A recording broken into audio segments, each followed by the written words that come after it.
අද හරි උත්තරීතර දවසක්.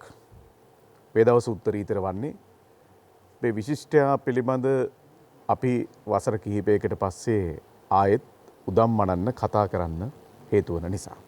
ඒ හේතු කාරණාවට පෝෂණය වෙන්න එකතු වෙලා ඉන්න පිරිස දැක්කහමත් ඒ උද්දීප්තිය කොයිතරම් වටිනවාදයි මට හැඟෙනවා. මේ පෙරවදන් වලට මම කිසිවක් එකතු කරන්නේ නැහැ. ඔහුගේ පෑන් තුඩින් ෆ්‍රෙඩි සිල්වා කලාකරුවා වෙනුවෙන් ඔය එක ගීතයක ලියා තිබෙනවා මෙන්න මෙහෙම. ලෝකයේ නැමැති ගමේ යහගුණ මාවතේ පළවෙනි තැන සිටියා වූ ගුණ යහපත් නම් මිනිසා ආගිය අතක් නැතේ. ෆ්‍රෙඩි මේ ගීතය හරි ලස්සනට ගායනා කරනවා. දැන් අපිට සිද්ධ වෙලා තිබෙනවා ඒ මිනිස්සු කොහෙද ගියේ කියලා හොයලා බලන්න. ඒකයි මේ සියපත් පොකුරේ දිගහැරුම.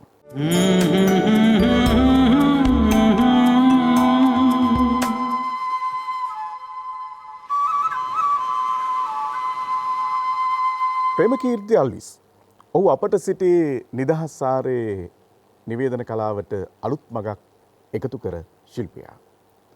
ඔහු නිවේදකයන්ගේ භාෂා ව්‍යවහාරය ඇති කරන ලද නිදහස, අවම වචන ප්‍රමාණයක් තුල ඇති කරන ලද අරුත් ගැන්වීම සමාජයේ නවමු ගුවන්විදුලි මාවතකට බොහෝ දෙනෙක් අරගෙන ගියා.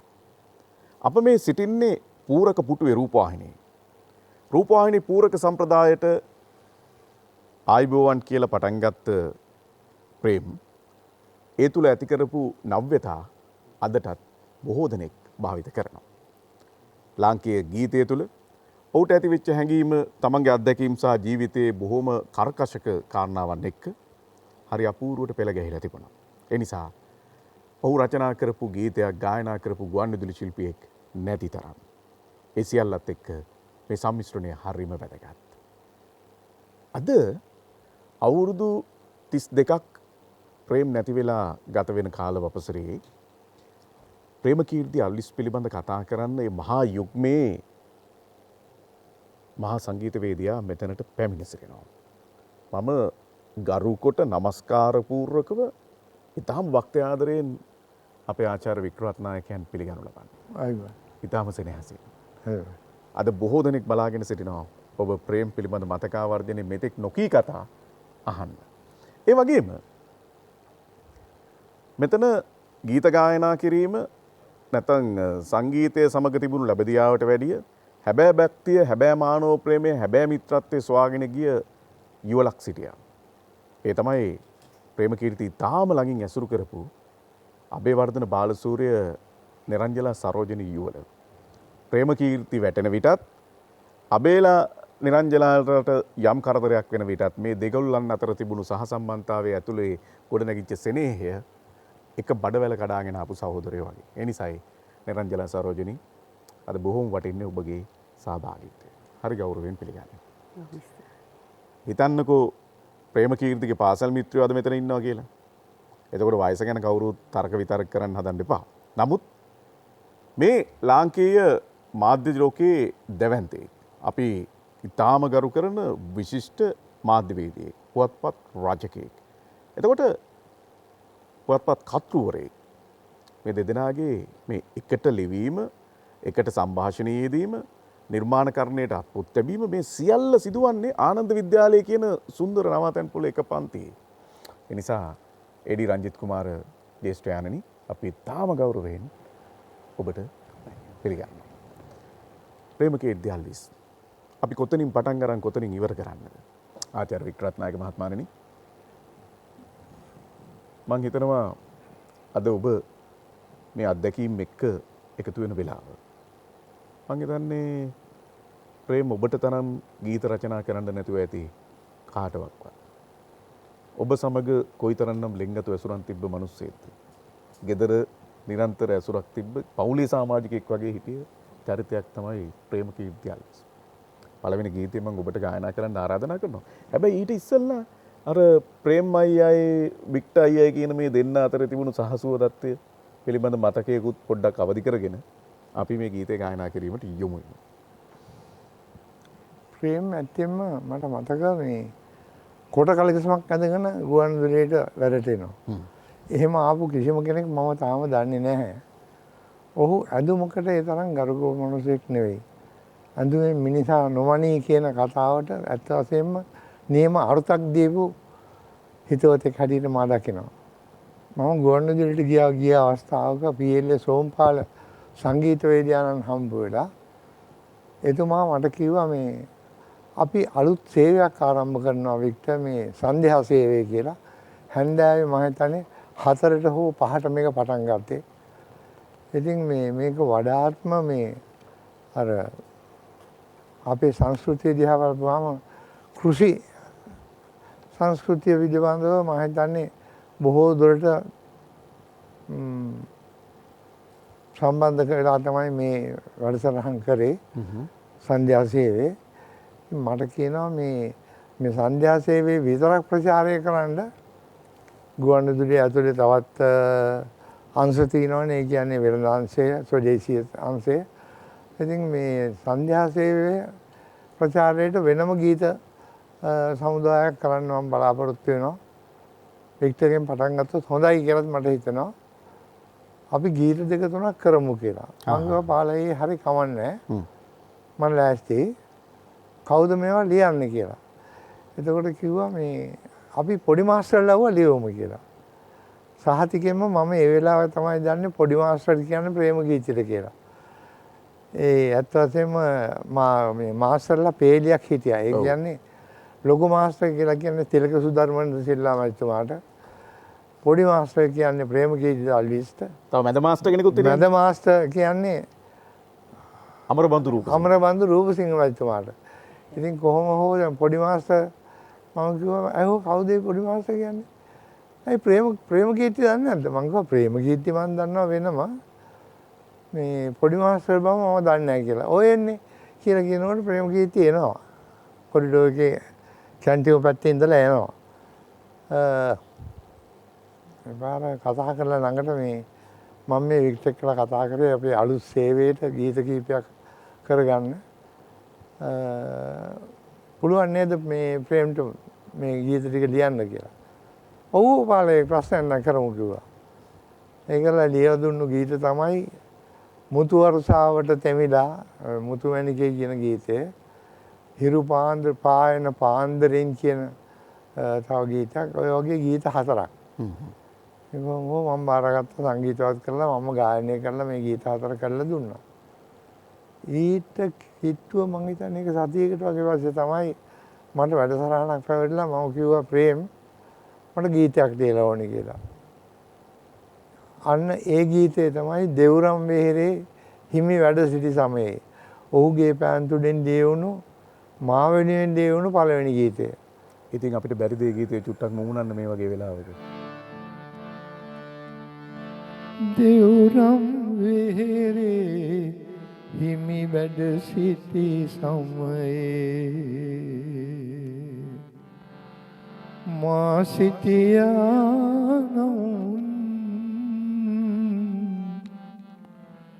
සමිඳුනි ඔබ පිළිසරණ පතා මම එමි බව අඳුරු කතර ගෙවා. මේ ගීතය මගේ ප්‍රේම ගීතිකේ පෑන්තුරෙන් දෙවිච්ච මාවනේ දෙවුණු පළවෙනි ගීතය නිසා මට මේ බොදු ගීයක්ම ලැබිච්ච එක පිළිබඳව මම අදත් සතුටු වෙනවා. ඊටාම සුන්දර විදිහේ ලියවුණු ගීතයක්. මේ ගීතය අනුකරණවාදීව මම හිතන්නේ අරගෙන ඊට පස්සේ තවත් අලුත් ගීත ගණනාවක් බිහි වුණා. ඒවා හැනකොටත් මට හිතෙන්නේ ප්‍රේම ගීතයේ මූලාශ්‍ර අරගෙන තමයි මේ අලුත් ගීත නිර්මාණය වෙලා තියෙන්නේ කියලා. ඒක නිසා ඔබ මුලින් මතක් කරා වගේ ගුවන්විදුලි මාධ්‍යයේ කිසියම් පෙරලියක් කරා වගේම ගීත රචනා තුලත් මම හිතන්නේ ප්‍රේම ගීති සුවිශේෂ වෙනසක් කරපු ගේපද රචකයෙක්. විවිධ අදහස් ගීත වලට එකතු කරලා නිර්මාණ කරපු කෙනෙක් මට තාම අහන්න දකින්න ලැබුණේ නැහැ. දැන් ඔය ප්‍රේම ගීතය අතින් තමයි අලුත්ම ට්‍රැඩිෂනල්වා බිහි වුණේ. ඒ කියන්නේ මේ මම අහන්න කැමතියි ප්‍රදේශ- එතන ඔබ වර්ග ලස්සන වචනයක් පාවිච්චි කරන අලුත්ම ප්‍රදේශිල්ලා බිහුනේ කියන්නේ. ඔව් ඒ කියන්නේ ප්‍රේමකීර්තිට කලින් හමු වෙන්නත් කලින් රෙඩි සිල්ලා ගීත ගැයුවා. නමුත් ඒ බොහෝ ගීත ඇතැම් විට අනුකරණවාදී ගීත ඇතැම් විට සාමාන්‍ය මේ සමාජයේ කරන දේවල් පිළිබඳව කතා කරන ගීත. නමුත් ප්‍රේමකීර්ති අතින් ලියන සමහරු කියනවා මේක අපහාස ගීත කියලා. මම නම් කියන්නේ උපහාස ගීත. ඒ කියන්නේ සමාජයේ නියම தත්ත්වය පෙන්වලා දීලා ඒ හරහා කිසියම් සතුටක් ප්‍රහර්ෂයක් ඇතිකරන්න රසිකයා තුළ. මම කැමතියි ඔබතුමාගේ හඬින් මනෝජ් පීරිස්ගේ වාද්‍යවන්තයෙ ඉන්න වෙලාවේ ප්‍රේමකීර්ති ලියා ඔබට ඔබ සංගීතවත් කළ නැවුම් සුවඳින් ඔබේ මුවදුටු රත්තරන් දවසේ ගීතය ගායනා කරමින් අද මේ වැඩසටහනේ ප්‍රේමකීර්ති ගීතාවලිය ගයන්න ප්‍රවිෂ්ටයක් ගන්න කියලා.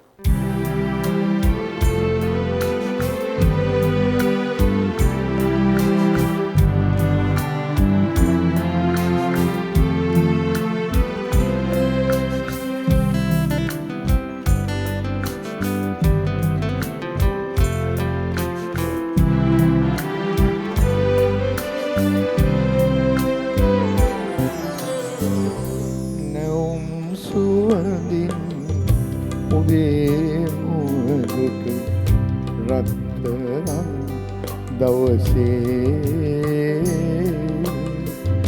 සිතක ආදර පැතුම් මල් පෙති අවදිවිය රහසේ අවදිවිය රහසේ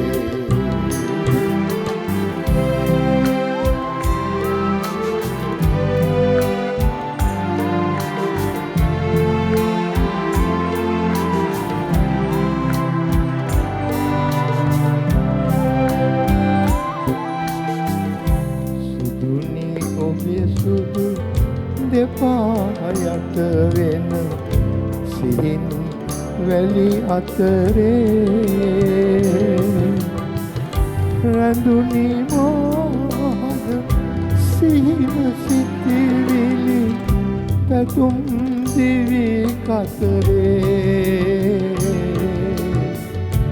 රැඳුනි මෝහද සිහින සිතිවිලි පැතුම් දිවි කතරේ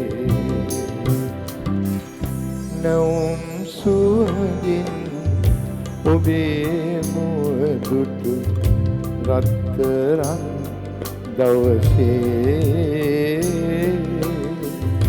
සිතක ආදර පැතුම් මල් පෙති අවදිවිය රහසේ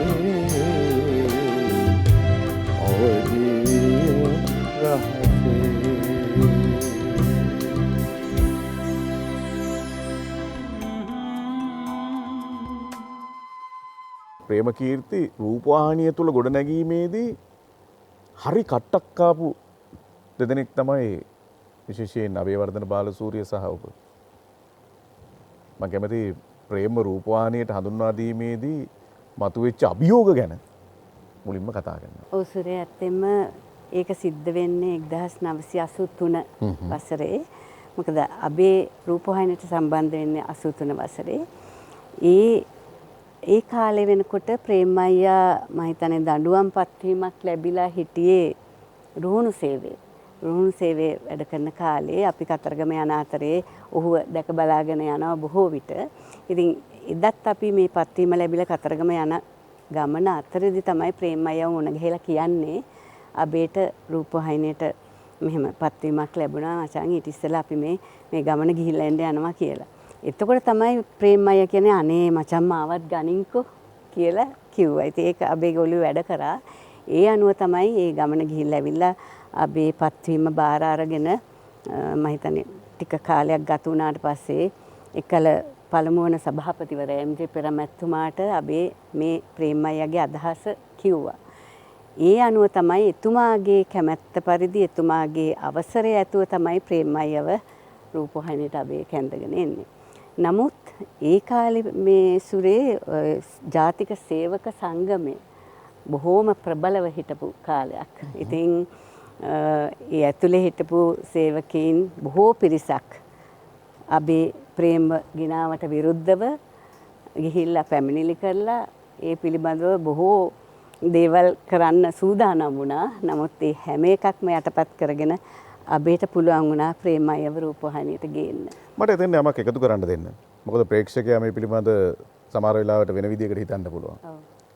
ප්‍රේමකීර්ති අල්විස් 1977 ගුවන්විදුලියෙන් එළියට දාන්නේ අනිවාර්ය නිවාඩු වරින්නේ ඔහු ශ්‍රී ලංකාකාරයෙක් කියලා හිතලා. ඔව්. එතකොට 89 ප්‍රේමකීර්තිට වෙඩි තියලා මරා දාන්නේ ඔහු UMP කාරයෙක් කියලා හිතපු නිසා. හැබැයි ඔහු කලේ තමන්ගේ මාධ්‍ය ශ්‍රේෂ්ඨය කළ යුතු යුතුකම. අක්ක කතාව කියන්නේ. ඉන් පස්සේ අබේ ඉස්සල්ලාම ඔහුව කැඳවගෙන එන්නේ මේ ලොතරැයි මණ්ඩලයේ වැඩසටහනක් වෙනුවෙන්. දැන් මේකටත් ස්ක්‍රීන් ටෙස්ට් එකකට පෙනී හිටින්න වුණා. නමුත් ඊට කලින් අබේ ඒ වැඩසටහන බාරව තිබුණු ඒ මේ වෙළඳ ආයතනයට කිව්වා මට මෙහෙම කෙනෙක් ඉන්නවා අලුත් කෙනෙක් මම ඔහුව ඔබ වෙත යොමු කරනවා පොඩ්ඩක් ඔහු සමග කතා බහ කරලා මේකට සුදුසුද කියලා බලන්න කියලා. ඉතින් මිසිස් ඩීන් කියලා කෙනෙක් තමයි ඒක බහරව හිටියේ. ඉතින් අබේ ඔහුව යවුවම දුරකථනයෙන් අබේට කතා කරලා කිව්වලු අබේ ඔබ මේ විහිළුවක්ද කරන්නේ? කොට පොඩි මිනිස්සෙක් ඇවිල්ලා ඉන්නවා ඔහුද ප්‍රේමකීර්ති කියන්නේ කියලා අබේගෙන් ඇහුවලු. අබේ කිව්වලු ඔව් මිසිස් ඩීන් ඔහු තමයි. මම ඔබට එව්වේ නළුවෙක් නෙමෙයි මම එව්වේ නිවේදකයෙක් කිව්වලු. කියලා ඒ විදිහට තමයි අර ලොතරැයි මණ්ඩලයේ වැඩසටහනට අබේ ඔහුව සහභාගී කරගත්තේ. ඉතින් ඇත්තටම මේ වැඩසටහන මේ සාර්ථක වුණේ නැහැ මුලින්ම.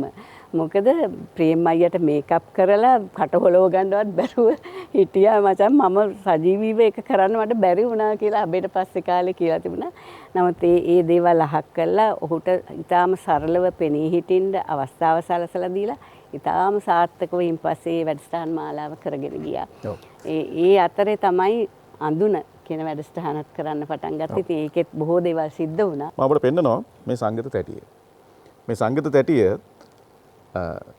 හොඳින් සමීපව බලා ගන්න මෙය ඇත්තටම එක්තරා දුර්ලභ ගීත ඇටියක්. දැන් මේ ගීත ඇටිය අපිට හොයාගන්න නැති තරම් අබේ නිරංජලා ගායනා කරපු ප්‍රේමකීර්ති රචනා කරන ලද ගී සමුච්චයක් එළිදුටුවා ජෝන්ද සිල්වා සමරුණා කාලේදී. එතනදී ප්‍රේම ලිව්ව ලිපි අබේ ලිව්ව ලිපි මේ දෙදෙනා අතර තිබෙන මිත්‍රත්වය ඔබ බොහොම අපූර්වට ඉදිරිපත් කළා අපි මතකයි.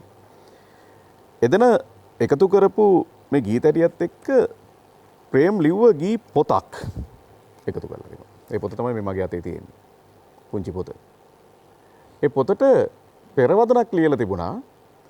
ඒ යුගයේ දිවයින ඉරිදා සංග්‍රහයේ ප්‍රධාන කර්තෘ ගාමිණී සුමනසේකර මහත්මයා. මට දැන් ඔබ ඒ පෙරවදන කියවන්න ඉඩ දෙන්න. ප්‍රේමකීර්තිගේ භෞතික ජීවිතයේ අප්‍රමාණ දුෂ්කරතාවලදී ඔහුට දිරිදුන් ස්වල්ප දෙනා අතර අබේ හා නිරංජලා දූහ. මේ නිර්මාණශීලී මිත්‍රත්වයේ ප්‍රබල බැඳීමක් බවට පත් කිරීමට එයද හේතු විය. විශේෂව අප්‍රමාණ ගැහැට මැද විඩාපත් වූ ප්‍රේම්ගේ ජීවිත කුසුම සුපිෂ්පිත කරනුවස් අබේත් නිරංජලාත් දුක්ඛසෙය්‍යා දුර්භෝජන ඉසුලූහයි ප්‍රේම් බොහෝ විට සඳහන් කර තිබිනි. සමාන සුඛ දුක්ඛ මිතුරෝ කතරම් දුර්ලභ වෙත්ත. ප්‍රේම් වියෝගයේදී තමන් හුදකලා නොකළ අබේ හා නිරංජලාගේ මුදුගුණේ අගය කළ අයුරු මම පෞද්ගලිකව දනිමි. ඒ ලබදියාව ඔවුන්ගේ නිර්මාණ කාර්යය සුපෝෂණය කළ වගද මම දනිමි. හදවතට ලංව දුකාසන ප්‍රියකු වෙනුවෙන් ලියවෙන ගීයක් කෙතරම් හෘදයාංගමදැයි අමුතුවෙන් නොකියුමනාය. එන්පසු ඔහු උද්දෘත කරලා තිබෙනවා ගීතය. රැලකින් තනි වී වනමැද සරණා කැකුළු තුරුණු යාමේ ඇතෙකුට ඇද්දල යුවලක් වාගේ මට ඔබගේ ප්‍රේමී. මොනතරම් අපූර්ව විදියට මේ සහසමදියාව එකතු කරලා තිබෙනවද?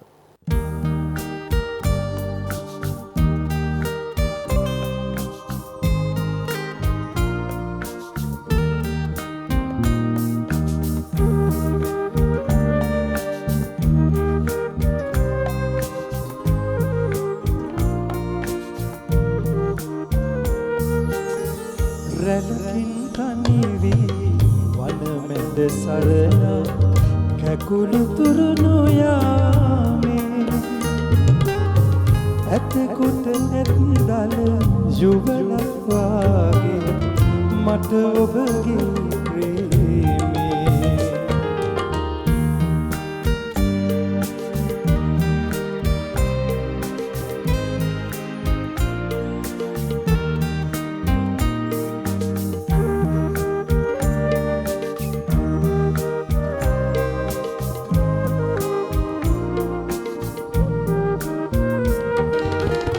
අපල බිඳී ගොස් පෙරළුණු ඔරුවක් ලෙස පාවෙන දිවියේ රුවල් මසාදී ගොඩගනු රිසියෙන් වෙහෙසෙන මියුලැසියේ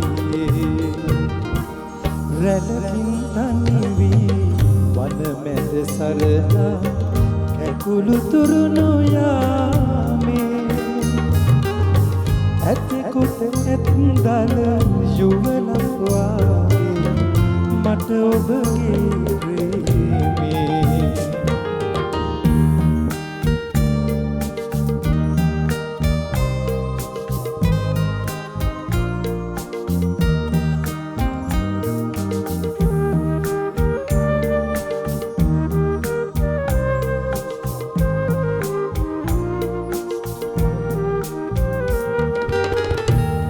තුඩ තබමින් නෙක නෙක පලවැ කවාපුවා සනහා පෙරුම් පුරනවද මතු බුදුවන්නට මට දීලක වරනා රලකින් තනිවී වෙන මැද සරලා කැකුළු තුරුණු යාමේ ඇතකොට ඇත්දල යුවලක් වාගේ මට ඔබගේ ප්‍රේමේ ආදරණීය ප්‍රේමකීර්ති ගැන කතා කරන්න. ඔබ දන්නවා කුඩා කල සිට ප්‍රේමකීර්ති කවුද කියලා? අවසරේ මොකද ඇත්ත වශයෙන්ම මේ 1965 වසර අපිට අමතක වෙන්නේ නැහැ. මොකද අපේ පන්තියේ ඉන්නකොට හුඟක් එක එක්කෙනාගේ විවිධ මේ කුසලතා මතුවෙනවා. ඒ කියන්නේ කවි ලියනවා වැඩි වශයෙන්ම කරන්නේ කවි ලියන අය. ඉතින් කවි ලියන අය අතරේ හිටියා ඒ සමකාලීනව ප්‍රේමකීර්තිගේ වයසේ ධර්මකීර්ති ජයසේකර කියලා චරිතයක්. ඔහු පසුව දේශපාලන ලෝකයේ හඳුනන්නේ කීර්ති බාලසූරිය නමින්. එතකොට කුලරත්න ආරියවංශ, මෛත්‍රී පනාගොඩ ඔය වගේ අය අතරේ තමයි ප්‍රේමකීර්තිගේ කවි අපිට ඔහු විසින්ම සංස්කරණය කරපු ආනන්ද කියන සංගරාවේ දකින්නට ලැබෙන්නේ. එතකොට මේ ප්‍රේමකීර්තිගේ සාහිත්‍ය රසාස්වාදය රුචිය වැඩි කරපු එක ගුරුවරයෙක් හිටියා ශාන්තන රාජපක්ෂ කියලා. ඔහු දැන් නුවරේ ඉන්නවා. ඊට පස්සේ පරිපාලන සේවයට ගියා. ඔහු අපිට අමරදේවගේ ගීත, ඒකට ජන කවි ඒවා රස විඳින හැටි උගන්වනවා. ඇවිල්ලා හරිලා රසවත් එතුමාගේ දේශන විලාසින් කරන්නේ. ඉතින් වැඩියෙන්ම කට අරගෙන අහගෙන ඉන්නේ ප්‍රේමකීර්ති. මම හිතන්නේ ප්‍රේමකීර්තිට මූල බීජය ඔය නිර්මාණ වලට වැටුනේ ඒ ගුරුවරයා හරහා. ඒ ඇරෙන්න මම දැකලා නැහැ කිසිම දවසක ප්‍රේමකීර්ති පුස්තකාලේ පොතක් කියවනවා. ඒ වගේම ඔහු එකම එක පොතයි අරන් ඉන්නේ මුල්ටෙක්සයිස් පොතක්. ඒක විතරයි. ඒකේ තමයි බෞද්ධ සංස්කෘතිය ගැන සටහන් ලියන්නේ, සාහිත්‍ය ගැන ඒවත්, දේශපාලන විද්‍යාව ඔක්කොම ඒවා සටහන් ලියන්නේ. කවි ලියන්නේත් ඒකේ. එක පොතේ. දැන් ඔය අතරේ අපි සිනමාවට ලැබි කට්ටියක් හිටියා. රංජිත් ලාල්, එතකොට නම්මනි සොයිසා, මුදන් නායක, නිලවීර ඔය ආදි කට්ටියත් එක්ක අපි ප්‍රේමකීර්තිත් එක්ක යනවා බලන්න හින්දි චිත්‍රපටි. බලලා ඇවිල්ලා උදේට ඊට පහුවෙන්ද උදේ ඒ හින්දි සින්දු වලට සිංහල වචන දානවා. කෙනෙක් හිතන්නත් බෑ මේ හින්දි සින්දු වලට ක්ෂණිකව සින්දු කියලා එයාගේ ඩෙස්ක් එකේ උඩ තිබුණා අර ඉස්සර මේ බ්ලේඩ් තල දෙකට කැඩිච්ච බ්ලේඩ් තලයක් අයි කරලා ඒකෙන් නිකන් සිතාරයක වගේ හදාගෙන ඒ තාලෙට සින්දු කියන්න පටන් ගත්තා. සින්දු ලියලා සින්දු කියනවා. මම අහලා තියෙනවා ඉස්කෝලේ යන කාලේ කාටුන් චිත්‍රපටි එහෙමත් පෙන්වනවා කියලා. ඔව් ඒකත් ওই ඩෙස්ක් එකෙන් ආපු එකක් තමයි. ඒ කියන්නේ එක්තරා මම ඒ නම කියන්නේ ගුරුවරයාගේ ඒක නිකන් අපහාසයකට නෙමෙයි උපහාසයකට කරන දේවල් පන්ති ඉන්ටර්වල් එකේදී ඔහු ඒ ගුරුවරයා දැන් ඉස්සර සුරේ තිබුණා මේ ඩබල් ඩෙකර් බස් වල ටිකට් දෙනවා ටිකට් රෝ ඒවා ඒකේ මැෂින් එකේ තියෙන ලොකු රෝලක් සුදු අර තකාස් කාලා කරකෝල ඉතින් ඒකේ කෑලි අරන් එනවා ප්‍රේමකීර්ති ඇවිල්ලා මේවා දැන් හොඳ චිත්‍ර ශිල්පියා. ඔහු අඳින ඔක්කොම මේ ගුරුවරයා පවුලත් එක්ක යනවා තොරන් සේවයේ බලන්න.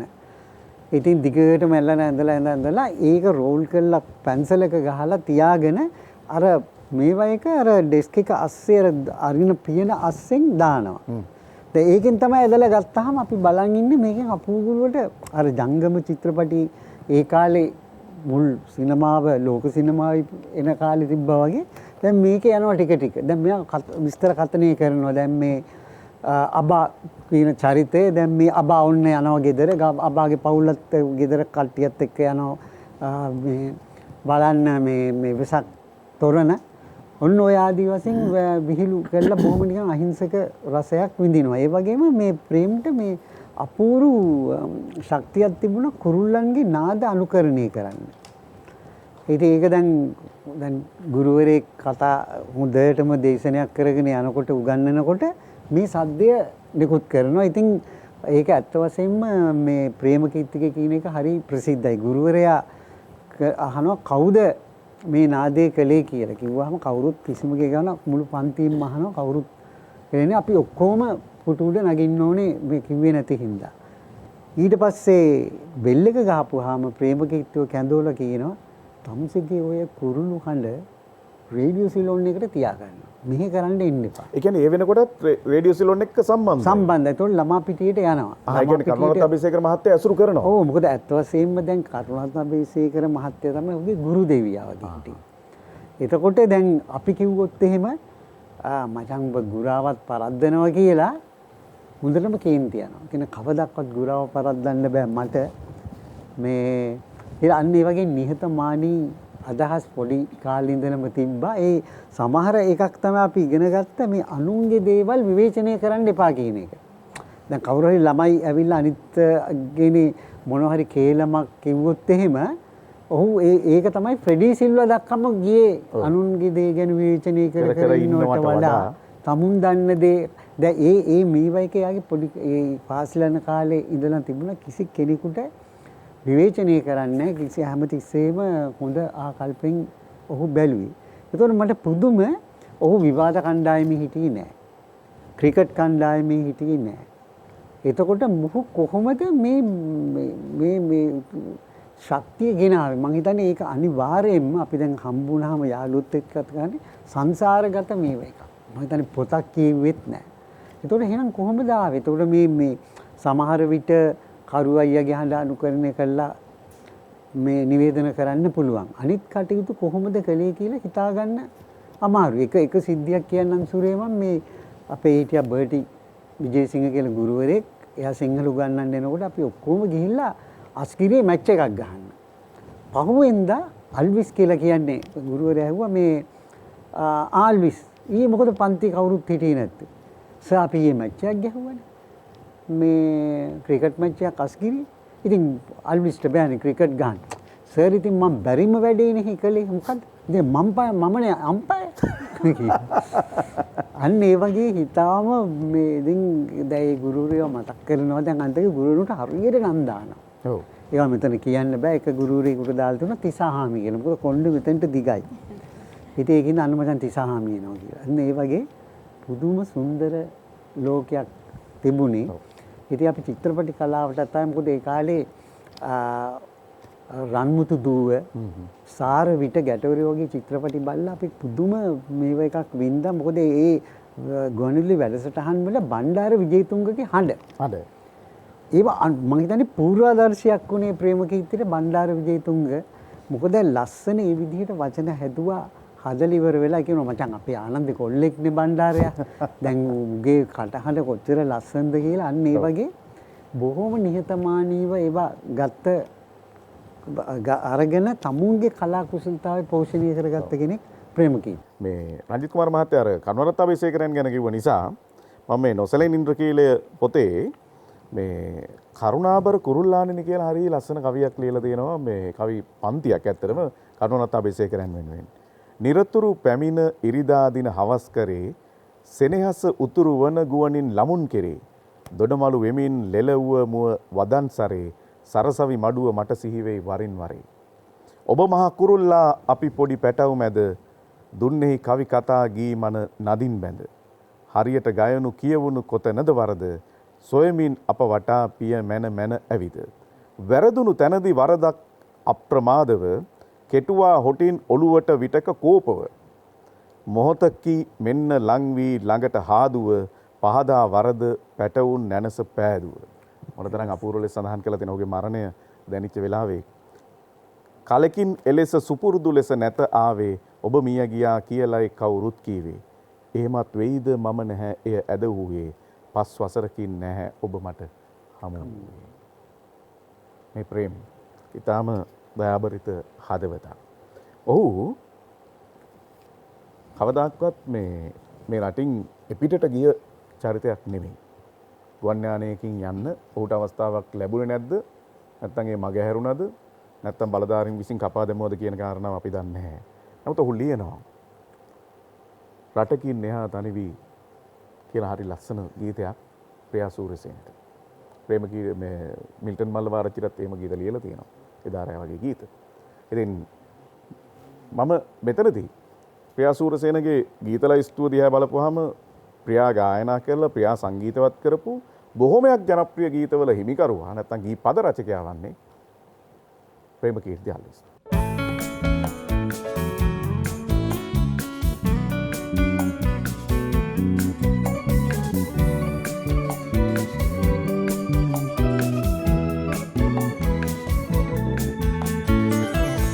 රටකින් එහා ඉහිලි තනි වෙන්න බෑ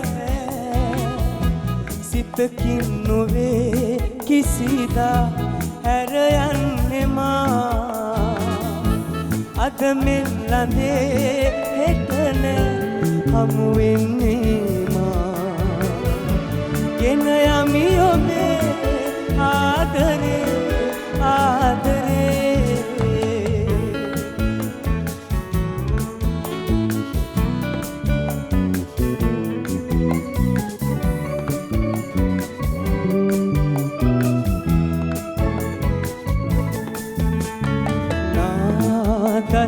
තොල් හසුරවි මතුවිලි ආගේ ගමන් සිහිවේ යටි යටි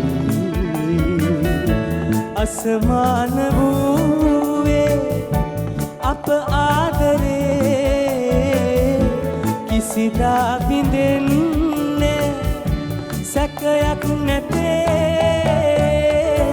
රටකින් එහා ඉගිලි තනි වෙන්න බෑ සිතකින් නොවේ කිසිදා හැර යන්නේ මා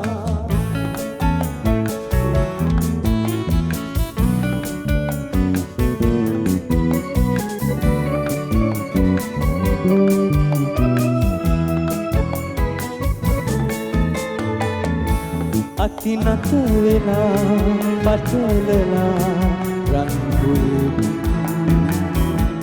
ඔබගෙන යමි සපුරලා සුබ පැතුම් හෙට ඒ දිනේ සයුරෙන් එහා පිළිගන්නවාදෝ පැමිණි වහා රටකින් එහා ඉගිලි තනි වෙන්න බෑ සිතකින් නොවේ කිසිදා හැර යන්නේ මා අද මෙන් ළඳේ එතන හමු වෙන්නේ මා ගෙන යමි ඔබේ ආදරේ ආදරේ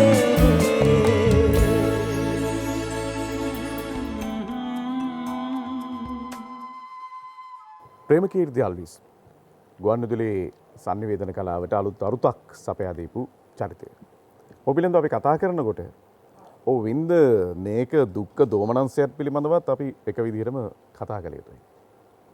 ඔහුට කොළඹ ගුවන්විදුලියට ඔහු රැකියාවට ආවද? ඇතැම් අවස්ථාවලදී ඔහුව රජරටට මාරු කරනවා, රුහුණට මාරු කරනවා, එතකොට මහනුවර සේවයට මාරු කරනවා. මේ ආදී වශයෙන් ඔහු ඊටාම දුක්ඛ දෝමනස්යන්ට පත් වෙනවා. රජරටට ඔහු මාර කරපු වෙලාවේ ඔහු තරමක අසනීප වෙනවා. ඔහු රෝහල් ගත කරනවා. ඒ අත්දැකීම නොසැලෙන ඉන්ද්‍රකීලේ පොතේ මෙහෙම සඳහන් වෙලා තියෙනවා. අරමුණු හැඟුම් පොදි බැඳගෙන අපහාස දුරු රට ඇවිත් ගත විය දින සති මාස රෝහල් බිමක දෙදිනක් කෙරු වෙමි වාස මට සිහි වුණා ගම් පෙරළියේ ජිනදාස. ඒ උට හැකිච්ච හැටි. තමන්ගේ අම්මට තරම් ඔහු වෙන කාටවත් එතරම් ආදරය කළේ නැහැ. හොඳ හිතක් තියෙන මිනිස්සු එහෙමයි. ප්‍රේමකීර්ති එක කවියක් ඉදිරිපත් කරන අම්මා ගැන කවි පන්තියක්. මේ අම්මගේ මලගමෙන් පස්සේ තනිකම එදයි දැනුනේ මගේ අතීතයට කියලා. එහි කවි දෙකක් පමණක් මම මේ මොහොතේ මතක් කරන්නම්. උණුසුම නලල තේ අත්ලෙන් මැන්නාය වෙදගෙට ගියේ පොරවාගෙන කරපින්නාය. වෙදගෙට ගියේ පොරවා කරපින්නාය. මලපොත අකුර මට පෙන්නා දුන්නාය. දෙවියන් බුදුන් මෙන් මා ළඟ උන්නාය. කෙවිටෙන් තැලිය යුතු තැන හිස අතගෑය. පියවර තැබිය යුතු මග විදහා පෑය. හැඩකොට සරුන් ගලයක්සේ සැරසීය. ඉහළට අතර බිම හිඳමා හැසිරීය. උදයම යන්න පෙර රැකියාවට පෙරදී පෙර පළමුව ඔබෙන් අලුයම බිව් තේ උගුර ලේකිරි වලින් ඔබගෙන් සැදුණු නහර පිනවා ලීය නැතුවත් දවසෙම ආහාර. මේ අම්මා ගැන කියලා තියෙන්නේ. නිවි ගොසිනි ලිප මුල්ලේ ගිනි අඟුර පිපාසෙන් කේතලයත් ඇත වැතිර. තියේ දොරේ තවමත් එලෙසම යතුර අනේ ඒත් ඔබ නෑ එන්නේ ගෙදර. අම්මා තරමක අසනීප වෙච්ච වෙලාවක ප්‍රේමකීර්තිට හිතට දැනුණු ආදරණීයම වදන් ටික ලියලා දුන්නේ ඔබට ගායනා කරන්න. ආදරේ උල්පත වූ අම්මා. මේ ගීතයත් ආචාර්ය වික්ටර් රත්නායකත් කියන්නේ දෙදෙනෙක් නෙමෙයි එක්කෙනෙක්. ඒ නිසා මම කැමතියි මේ ගීතය පිළිබඳ මතකාවර්ජනකයේදීලා කොටසක් අප වෙනුවෙන් මුමුණනවා. මට මතකයි ගුවන්විදුලියේදී අපි දෙන්න මොන ගවුන වෙලාවක මට ප්‍රේම කියනවා අම්මා ඉස්පිරිතාලේනේ කියලා. මම ගාව ඒ ප්‍රේම මොකද උනේ? නෑ ඒ තරම් මහා අසනීපයක් නැහැ. මේ ඇහි දෝෂයකට පොඩි සත්කමක් කරන්න. කැටරැක්ට් ඔපරේෂන්. ඉතින් මේ මම ගාව ඉතින් අපි ගිහිල්ලා බලමුකෝ කියලා. අස්සාටුවේ රෝහල් ගත කරලා ඉන්නේ. අපි දෙන ඩබල් ඩෙකර් බස් එකකට නැගලා කතා බහ කරමින් ගිහිල්ලා අම්මා ළඟට ගියා. අම්මට කියනවා අම්මේ මම අමුත් එක්ක කරගෙන ආවා. කෝපුතේ කවුද කියලා. ඔය ඉන්නේ අම්මා ළඟට වෙලා මේ අර දෙව්රම් විහෙරේ හිමි වැඩ සිටි සමයේ කියලා කියන්නේ. එයා තමයි වික්ටර් රත්නායක කියලා. අම්මා මෙහෙම අත් දෙක උස්සලා මාව බදාගත්තා. ඉතින් මේ අනේ පුතේ මේ ගීතය ඇහෙද්දි මට පුතාව විතරක් නෙවෙයි මගේ පුතාව තමයි ගාක් පේන්නේ. මොකද මගේ පුතා අතින් ලියවුණු මේ ගීතේ ඉතාම ලස්සනට මේ පුතා ගායනය කරලා තියෙනවා කියලා අපි ඉතින් පොඩ්ඩක් කතා කර කර ඉඳලා ආපහු ගුවන්විදුලියට එන ගමනේ තමයි මම කිව්වේ ප්‍රේමට මේ ලබන සතියේ සරල ගී වැඩසටහන කරන්න තියෙනවා. මට ගීතක් දීලා ඕනේ කියලා. අනේ දවස් දෙකක් ගියේ නෑ. මෙන්න පදමාලාව ගෙනල්ලා දුන්නා. ඒ තමයි ආදරයේ උල්පත වූ අම්මා. මේ කියන්නේ අම්මා රෝහල් ගත වෙලා ඉන්නවා ඒ ප්‍රේම දැක්කමයි. කියන්නේ අම්මට එකම පුතා වගේම ප්‍රේමට එකම අම්මා. මේ දෙන්නගේ තද බන්ධනයක් බැඳීමක් තිබුණා. මමයි පුතයි හැටියට. ඇත්තෙන්ම සුරේ මං හිතන්නේ මේ ඒ ආදරේ උල්පත වූ අම්මා ලියන්න ඔහුට ඇති වෙච්ච කම්පනය ඒ අම්මා රෝහල්ගත වීම වුණත් මම හිතනවා මේක සකල ලෝක මව්වරුන්ගේ ගුණය මේ ගීතය ඇතුලේ තියෙනවා කියලා. මොකද පුතෙකුට ඇති වෙන ඒ අනායාස ආකල්ප මම හිතන්නේ මේ ගීතය ඇතුලේ තියෙනවා. මම ඉතින් ඕක ගෙදර ගෙනිහිල්ලා මේ සර්බිනාවත් ළඟට අරගෙන තනුවක් දාන්න බලනකොට මේකේ ආදරයේ උල්පත වූ අම්මා මා ඔබගේ පුතු වූ ඔබ මතු බුදු වන දවසේ මා රාහුල කුමරුන්සේ සුලංගිල්ලේ එල්ලි එනවාය කියන කතාව. මේක අර බුදු සිරිතත් එක්කලා මොනතරම් ලස්සනට මේක ගලපලා තියෙනවද කියන එක මට ඒ වෙලාවේ තමයි දැනුනේ. එතනින් නැවතලා මම තව පොඩ්ඩක් කියනකොට මේ සඳ දිය කොට කිරි වතුරෙන් ඒ දියරෙන් මුවදෝවා කියලා තියෙනවා. ඉතින් මට එතෙන්දී ඒ පදමාලාවට තනුවක් දාන්න උවමනා වුණේ නැහැ. මොකද දොයි දොයි දොයි දොයිය පුතා බයි බයි බයි බයි පුතා කියන මේ විදිහට එතන තිබුණා. මම කල්පනා කළා මේකට තනුවක් දාන්න වෙහෙසෙන්න ඕනේ නැහැ.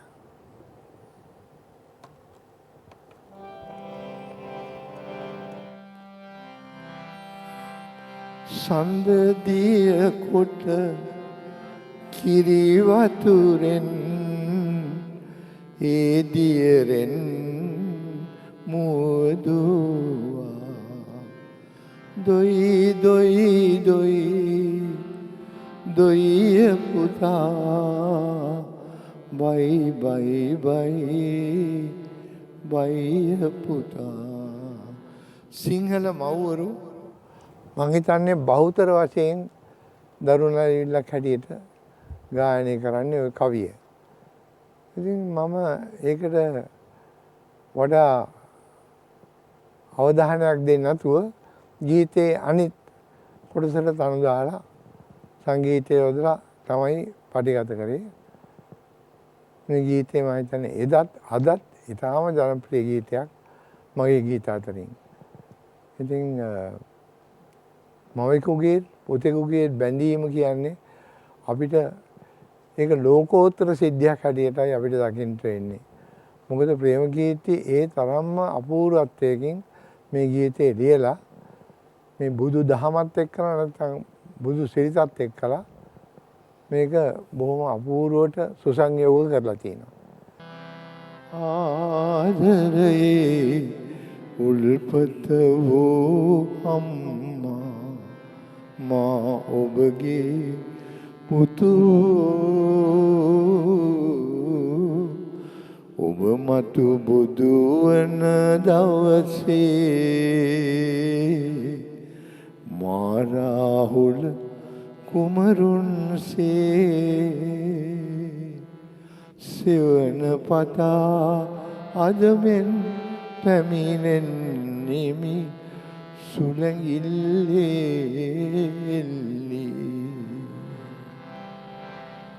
සඳ දිය කොට කිරි වතුරෙන් ඒ දියරෙන් මුවදුවා දොයි දොයි දොයි දොයිය පුතා බයි බයි බයි බයි පුතා.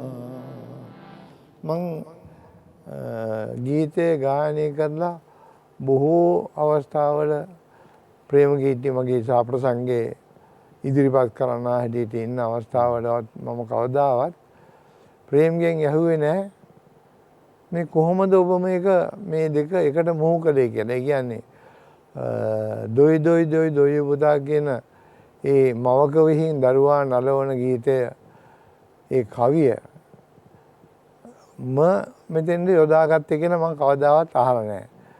අහන්නට උවමනාවක් නැහැ. ඒක ප්‍රායෝගිකව මම කරලා පෙන්නලා තියෙනවා. ඒක නිසා මම හිතන්නේ ප්‍රේම ඉතාම අපූර්වත්වයෙන් මේක ඔහු අගේ කලා කියන මව්ගුණ ගීයක් හැටියට. අදත් ඇත්තටම සාප්‍රසංගයක් පැවැත්වෙනවා වගේ. මොකද සහාය ගායිකාවත් මෙතන ඉන්නවා. නේද වික්ටර් නායක මහත්මයා? ඔබ ඒ පිළිබඳ අතීතය හරවුස්සනවා. අපි කතා කරන්නේ ඔබේ ප්‍රධාන නිවේදකයා ප්‍රේමකීර්ති පිළිබඳව 1973 සාප්‍රසංගය පටන් ගන්නකොට හිටියේ. ඉතින් කොයිතරම් අපූර්ව ඉතිහාසයක්ද මේ මතු කරන්නේ. සාප්‍රසංගය නිසාම බිහි වෙච්ච ගීත තියෙනවනේ. දැන් තනිතරුවේ වගේ ගීත. සහතිකෙම. ඔව්.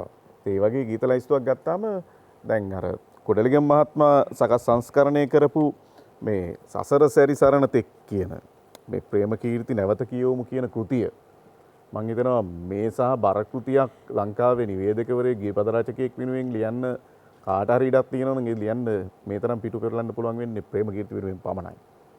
ඉතින් මේ ප්‍රේමකීර්තිගේ චිත්‍රයක් පසුබිම් කරලා නලදතක් එක්ක ප්‍රේමකීර්ති සිනහමුසු මුහුණින් ඉන්න මේ පොත එලි දැක්කේ මේක තියෙන හරි ලස්සන මේ අතීත සීවටනය. මම ඒකත් පෙන්නන්නම්. සමීප රූපයක් එන්න පුළුවන් නම් මෙතන තියෙන අස්සන් ගොඩක්. මෙතන තියෙන නිර්මලාද අල්ලිස් ඉහළින්. ඊට පස්සේ මෙන්න වික්ටර් රත්නායකයන් ලොකුවට අත්සනක් යොදා තිබෙනවා 2014. මෙතන ඉන්නවා දයාද අල්ලිස්.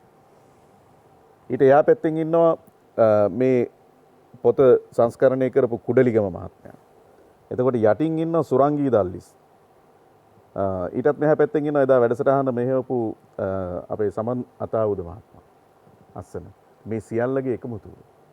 මේ වගේ මිත්‍ර සම්ප්‍රාප්තියක් ඔබ වටේ ගොඩ නැගිනවනේ. දැන් අපි අහලා තියෙන කතාව තමයි ඉස්සර වික්ටර් රත්නායක මහත්තයලා ගෙදර හවසට මේ හැමෝම එක පැදුරේ වාඩි වෙලා මේ ගීත ගැන කතා කරනවා අර මේවා කියලා. එතකොට එතන නැතිවම හැමදාම අඩු නොවන සමාජිකයෙක් තමයි ප්‍රේමකීර්ති. ප්‍රේමකීර්ති. මම කැමති ඒ යන්නේ සුන්දරත්වය ගැන චුට්ටක් මතක් ඔව්. ඇත්තෙන්ම තව දෙයක් මට මතක් වුණා සූර්ය මේ දැන් ගේපද රසිකයෙකුට ගුවන්විදුලි නිවේදකයෙකුට කොටින්ම කිව්වොත් මාධ්‍යවේදියෙකුට කවදාවත් එතුමාට තරම් ගෞරවයක් සම්මානයක් ලැබිලා නැහැ කියලා. ඒ කියන්නේ සම්මාන කියලා කියන්නේ මම ඔය මේ සංවිධාන වලින් දෙන සම්මානය නෙවෙයි. අපි 89 ප්‍රේමකීර්ති දල්විස් කියන ඒ අපේ සහෘදයා නැති වෙච්ච අවුරුද්දේ ඉඳලම අවුරුදු 25ක් එක දිගට ඔහු වෙනුවෙන් අනුස්මරණ උත්සව පැවැත්වුවා. ඉතින් එහෙම අවුරුදු 25ක් එක දිගට එහෙම අනුස්මරණ උත්සව පවත්වලා එතුමාට ගෞරව කිරීම ඒ ගුණගරුක බව පෙන්වීම මම හිතන්නේ කිසිම ශිල්පියෙකුට මෙතෙක් ලංකාවේ කෙරලා නැහැ. දැන් වික්ටර් රත්නායක මහත්මයා මගේ අතේ තිබෙන මේ සංගත තැටිය ප්‍රේම පරාදීසී මේ ලක්ඛණ්ඩ ගුවන්විදුලිය ප්‍රේමකීර්ති අනුස්මරණයත් එක්ක එකතු වෙච්ච අවස්ථාවක්. ඔබට මතකද මෙහිදී අලුත් ගීපද රචකයින් අලුත් සංගීතඥයින් එළි දකින්න අපි මේ වැඩසටහන ආශිර්වාදයක් කරගත්තා. මේ තිබෙන්නේ ඒ සංගත තැටිය. ඔබතුමන්ලා නිතර ප්‍රේමකීර්ති වෙනුවෙන් මේ කැපවීම කරලා තියෙනවා. හරි. අපි දැන් ටිකක් වෙනස් තැනකට යනවා. දැන් නිතර හමු වෙන කලාකරුවන් ගැන අපි කතා කරනවානේ. හැබැයි ප්‍රේමකීර්ති ගීත රචනා කරනවා අල්ලාජ් මොහිදින් බෙක් කලාකරුවාට. මොහමඩ් සාලිගේ සංගීතයට ගීත කිහිපයක් නිර්මාණය වෙනවා. ඒ අතර එකක් තමයි ටිකිරි මැණිකේ ඇඹුල ගෙනල්ලා කියන ගීත. ඒ ගැමි රසය අපි තාම විඳිනවා. අනෙක් ගීතය තමයි මේ මා ඈත භවයේදී මතකද හමු වුණා. ඇත්තටම එය මහ පුදුමාකාර ලක්ෂණ සහිත රොමාන්ටික ගීතයක් හැටියට මට නම් ඇහෙන්නේ. බෙක් මාස්ටර් ගායනා කරනකොට එහි තිබෙන අර ගැඹුරු හඬට වඩා එහා කියලා යන්නේ තියා බෙක් මේ ගීතය තුළට එකතු කරනවා. අපි අද ඉලියස් බෙක්ට ආරාධනා කරමු මේ ගීතය ගායනා කරන්න.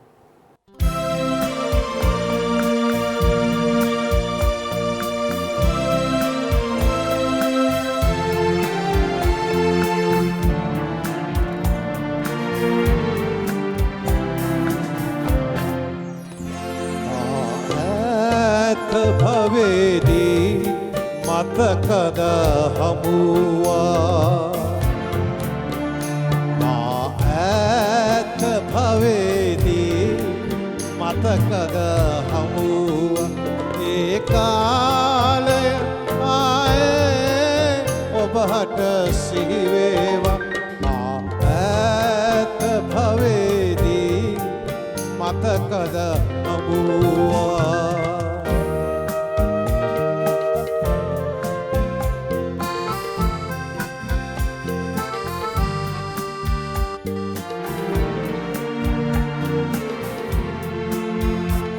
සවනේ දිගාවීල පිපි රැකාලේ සවනේ දිගාවීල පිපි රැකාලේ සෝකෙල් ඉකිලෙෝ මහද සන්තානේ ඒසීලස දැල්කෝ කොහෙදෝ පාවුවා ඈත භවේදී මතකද හමුවා ඈත භවේදී මතකද හමුවා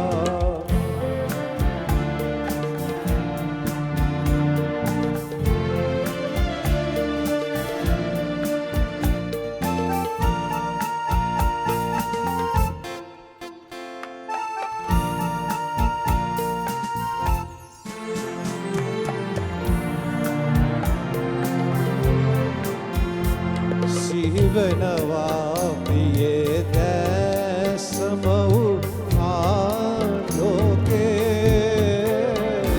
සිහිවනවා ප්‍රියේ දැසම වූ ආලෝකේ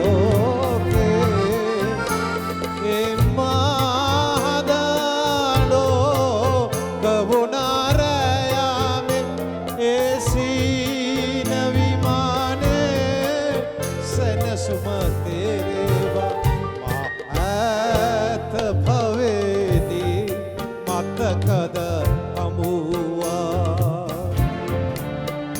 මා ඈත භවේදී මතකද හමුවා ඒ කාලේ ආයේ ඔබට සිහිවේවා මා ඈත භවේදී මතකද හමුවා මාත භවේදී මතකද හමුවා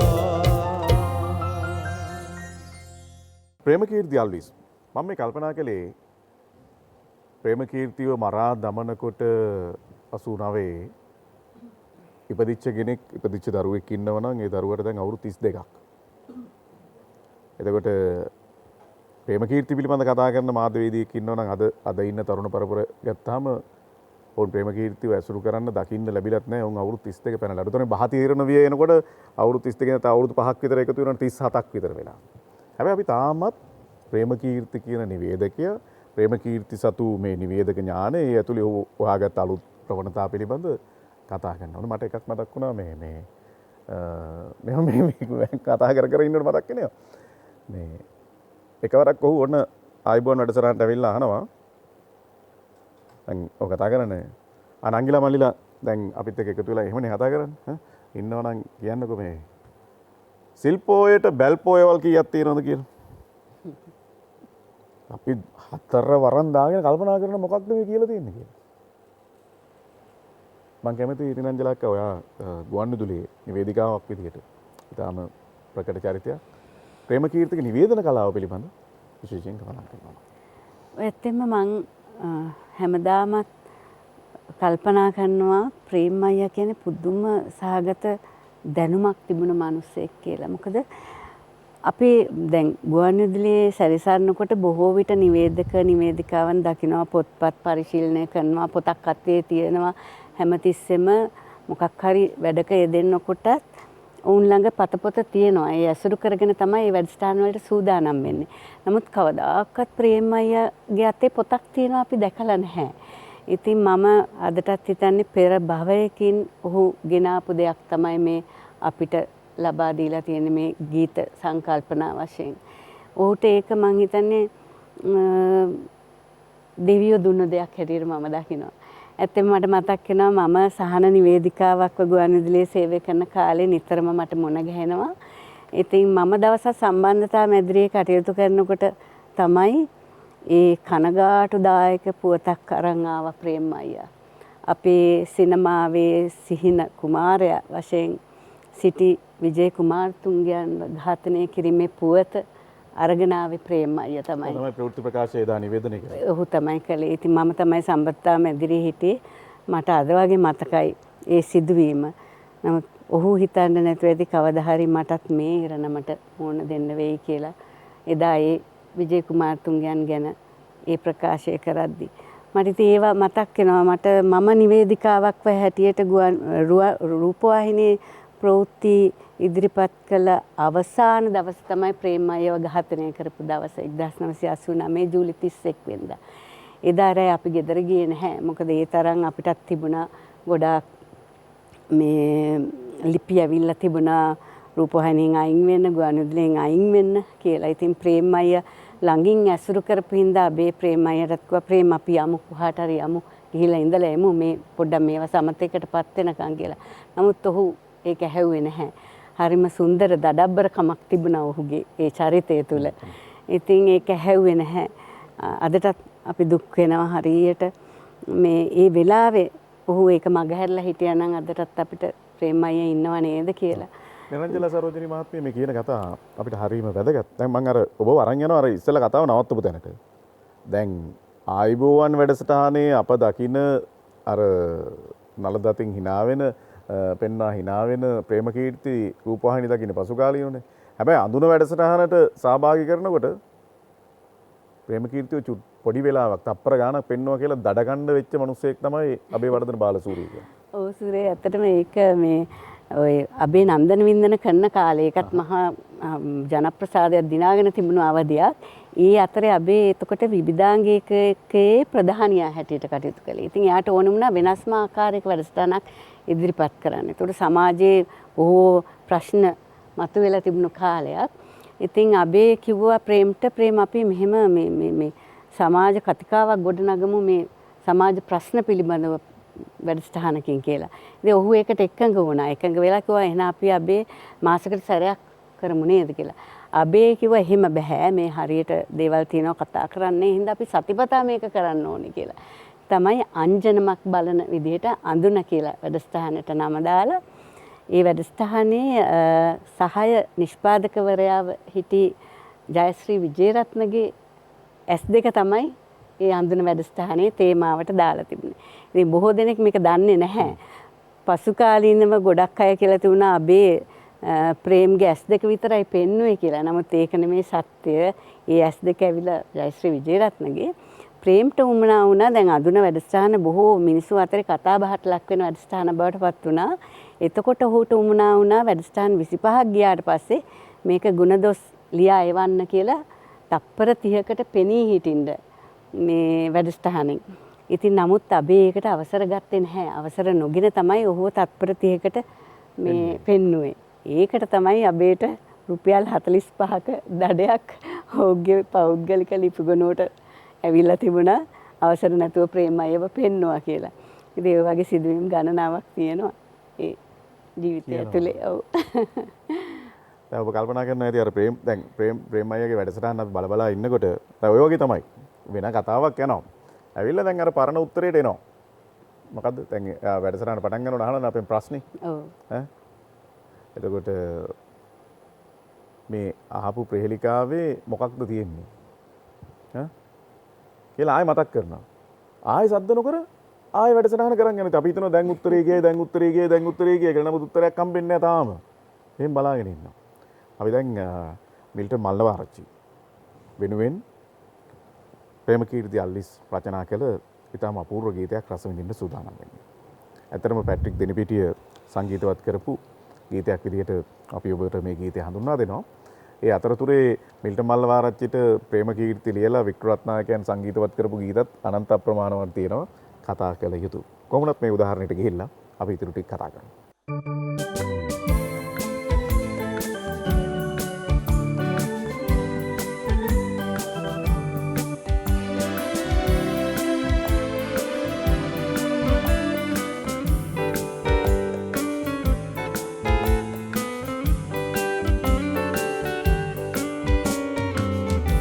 මානිසා ඔබ නොපිරු පෙරුම් මානිසා ඔබ නොපැතු පැතුම් සිනහා මැද ඉටු වේවි නම් ආයෙනාවත් කම් නෑ ඉතින් ආයෙනාවත් කම් නෑ ඉතින්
මාලිගාවක රජ කෙනෙක් බත් යනවදු කැඳවා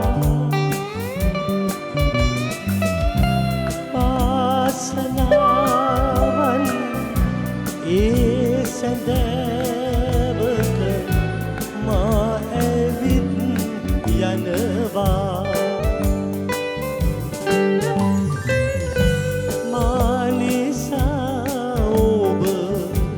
නොපිරු පෙරුම්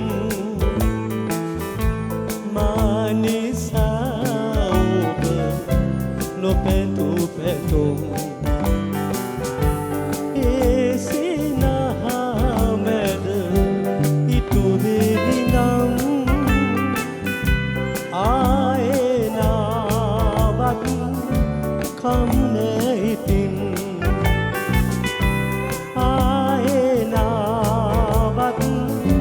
කම් නෑ ඉතින් ආයෙනාවත් කම් නෑ ඉතින්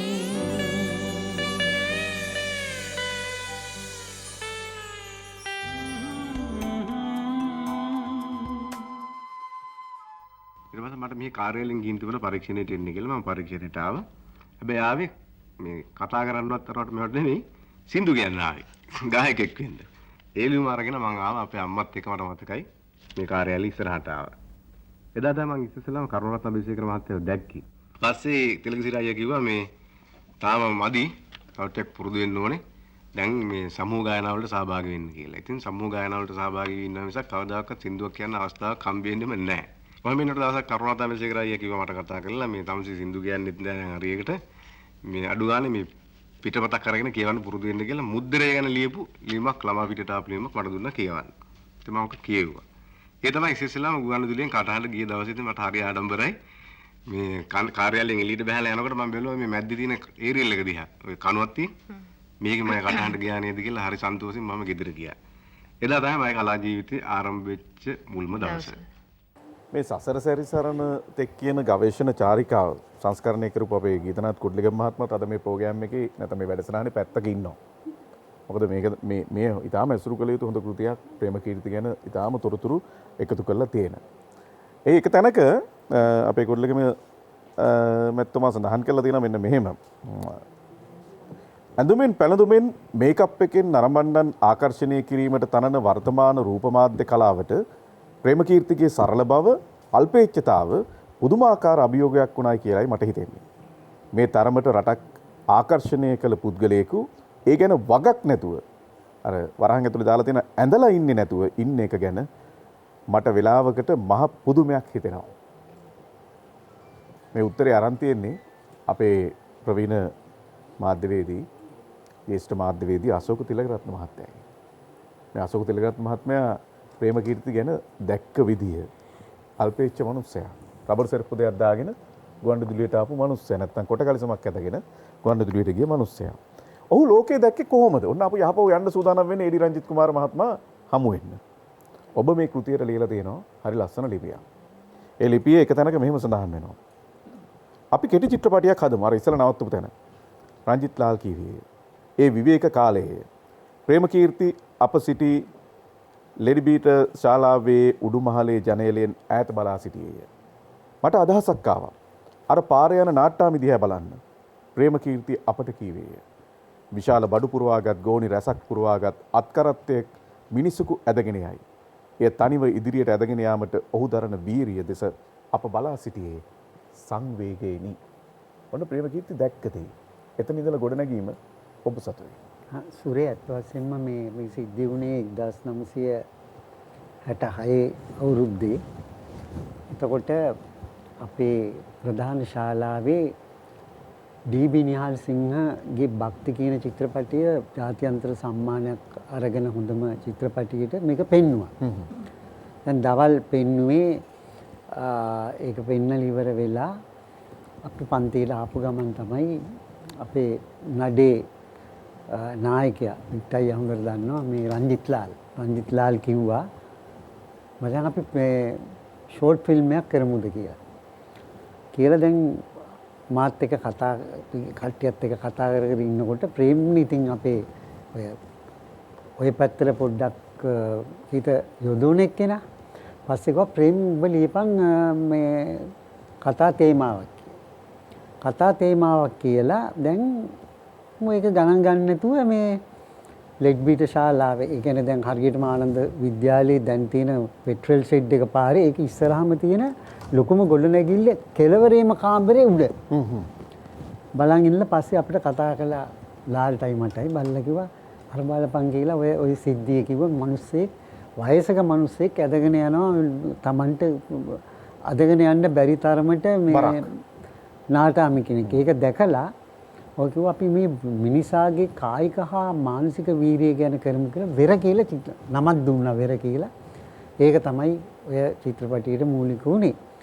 මම දන්න පමණින් පළවෙනි තේමා ගීතේ ලිව්වේ වෙර කියන චිත්‍රපටියට ඔහුගේ හඬින් තමයි ඒක පටිගත වුණෙත්. ඉතින් මම හිතන්නේ මේ චිත්‍රපටයේ එකතකින් අර ඔබ කිව්වා වගේ මේ ඒ කාලේ විශ්වවිද්‍යාලේ පාසල් යන ළමයි ටිකක් එකතු වෙලා හදපු පොඩි අහිංසක ප්‍රයත්නයක්. නමුත් ජයවිලාල් විලේගුඩ පවා මේක චිත්‍රපටය අපි පෙන්වනකොට අගය කළා. අපි රංජිත් ලාල් කිව්වා මේ චිත්‍රපටය අපි කරන්න හුඟක් මහන්සි වුණා. මොකද ප්‍රේම් ලියලා තිබුණු තිර නාටකයේ තිබුණා මේ මිනිස්සු වැඩ කරන වීරිය වගේම සමහර විට මරදානේ ඔය ඉන්න සමහර කාන්තාවන් මේ පිරිමින් නැද ගැනීමට කරන උත්සාහය වගේ ඒවත් අපි ෂූට් කරන්න ගිහිල්ලා ගුටි නොකා බේරුණු අවස්ථාවක් තිබුණා. නමුත් ඒ චිත්‍රපටයේ අත වශයෙන්ම හැමෝගෙන් ප්‍රසාදය ලැබුණා මේ කෙටි චිත්‍රපටයේ. මේ චිත්‍රපටිය ලයන් වෙන්ට් ශාලාවේ පෙන්වනකොට මංගල දර්ශනේ අපි තෝරගත්තේ රාජකීය විද්‍යාලයේ ශිෂ්‍යයෙකු ප්‍රධාන අමුත්තට. ඒ තමයි අනුර බණ්ඩාරනායක මහත්මයා. එදා ඔහු කිව්වා ඕගොල්ලෝ මේ චිත්‍රපටිය ෆීචර් ෆිල්ම් එක කියන්නේ වෘත්තාන්ත චිත්‍රපටයක් කරන දවසට මම සල්ලි ටික උත් දෙන්නම් කියලා. මොකද රංජිත් ලාල් ඒ චිත්‍රපටයේ අධ්‍යක්ෂකවරයාද ජීවතුන් අතර නැහැ. ඔහුගේ සම්බන්ධය උඩ තමයි අනුර බණ්ඩාරනායක මහත්තයා ආවේ. අපිට ඊළඟ නිම්වලල්ල චිත්‍රපටිය හදන්න අපිට මේ ශක්තිය ධෛර්යය ලැබුණේ එදා. ඉතින් අත් වශයෙන්ම ඒකෙම පේනවා ප්‍රේමකීර්තිගේ තියෙන දක්ෂතාවය. ඔහු කොටින්ම අපිව මම සහ කුල්රත්න ආරියවංශව ළමා මණ්ඩපයට එක්කන් ගියත් ඔහු ඒ වගේම ඔහු හැමදාම අනුන්ට උදව් කළා. බදාගෙන කෑවේ නැහැ, බෙදාගෙන කාපු જાතියේ යාළුවෙක්. ඉතින් ඔහුගේ අත මම හරියට කිට්ටුවෙන් ඇසුරු තියෙන හින්දා මම දන්නවා මේ අත නිතරම දාඩිය තියෙනවා අතේ. ඉතින් හරි සිනිදුයි. ඉතින් දැන් සමහරලාට මම කියනවා මචං උඹගේ අත මේ ගෑනු ළමෙක්ගේ වගේ කියලා. ඉතින් ඔක අත ගගා ඉන්නපන් කියලා අත දෙනවා. ඒ තරම්ම අහිංසකෙක්. ඒ වගේම මට මතකයි සූරේ මේක කියන්න ඕනේ. ඒ කාලේ බෞද්ධ මහා සම්මේලනයේ තිබුණා බෞද්ධ ශිෂ්‍ය සම්මේලනය කියලා එකක්. ලංකාවේ ඉන්න අය ඔක්කොම ශිෂ්‍යව සම්බන්ධ වෙලා මේකේ හිටියා සභාපති ඒ කාලේ හිටියේ තරුණ අනෙක් නාලන්ද විද්‍යාලයේ නිමල් සිරිපාර්ද සිල්වා දැන් ඇමතිතුමා. ඊළඟට ලේකම් හිටියේ පොළොන්නරුවේ රාජකීය විද්‍යාලයේ සිරිසේන මහත්තයා. එතුමා ජනාධිපති වුණා. එතකොට ලාල් හැගොඩ තමයි භාණ්ඩාගාරික ප්‍රේමකීර්ති තමයි ධම්ම ජයන්ති පත්තරේ සංස්කාරකවරයා. මම ඔහුගේ සහායට ඩැනි. ඉතින් මං චිත්‍රය ඇඳලා දෙනවා මෙහෙම එහෙම කළා බොදු හැඟුම් කියලා චිත්‍ර ප්‍රදර්ශනයක් කළා. මේක සම්පූර්ණ කරට ගත්තේ ප්‍රේම් සහ මම. අපේ ආනන්දේ ළමෙක්ගේ ශිෂ්‍යයෙකු මේ නිර්මාණයකුත් ඉදිරිපත් කළා. මොකද ප්‍රේම් මේ හරි චිත්‍ර ශිල්පියානේ. බොදු හැඟුම් කියලා ඒ චිත්‍රය මේ ප්‍රදර්ශනයට ඉදිරිපත් කළා. ජෙෆ්රි බීලින් කියන ලංකාවේ ප්‍රසිද්ධම මේ චිත්‍ර ශිල්පියා තමයි විනිශ්චය කළේ. ඒත් එක කාලිංග කියලා මහත්තයෙක් අපේ කපිල කුමාර කාලිංග මහත්තයාගේ තාත්තා. පළවෙනියා වුණේ රෝහණ සිරිවර්ධන කියන පාසල් ශිෂ්‍යයා ලියපු මේ ප්‍රවීණ පස්සේ ගායකයෙක් වුණා. ඔහුගේ බුදු හැඟුම් කියන ගීතය. ඉතින් අද මම හිතන්නේ රෝහණ සිරිවර්ධනගේ හැකියාවන් ඔහු ප්‍රයෝජනෙ නොගත්තට මුල් වතාවට රටට පෙන්නුවේ ප්‍රේමකීර්ති දල්විස්. මේ දකින්නේ ප්‍රේමකීර්ති අල්විස් අඳින ලද ඉතාම අපූර්ව චිත්‍රයක්. මේ වගේ චිත්‍ර ගොඩක් තියෙනවා අපේ දයාක්කලයා ගෙදර පොතක. ඉතින් ඒක හංගගෙන ඉන්නේ මම බල ඉන්න කවද්ද ඔක එලි දකින්න කියලා තාම නැහැ. ඒතකොට මේ තියෙන්නේ එහෙම මේ ඔව් අඳින ලද චිත්‍රයක්.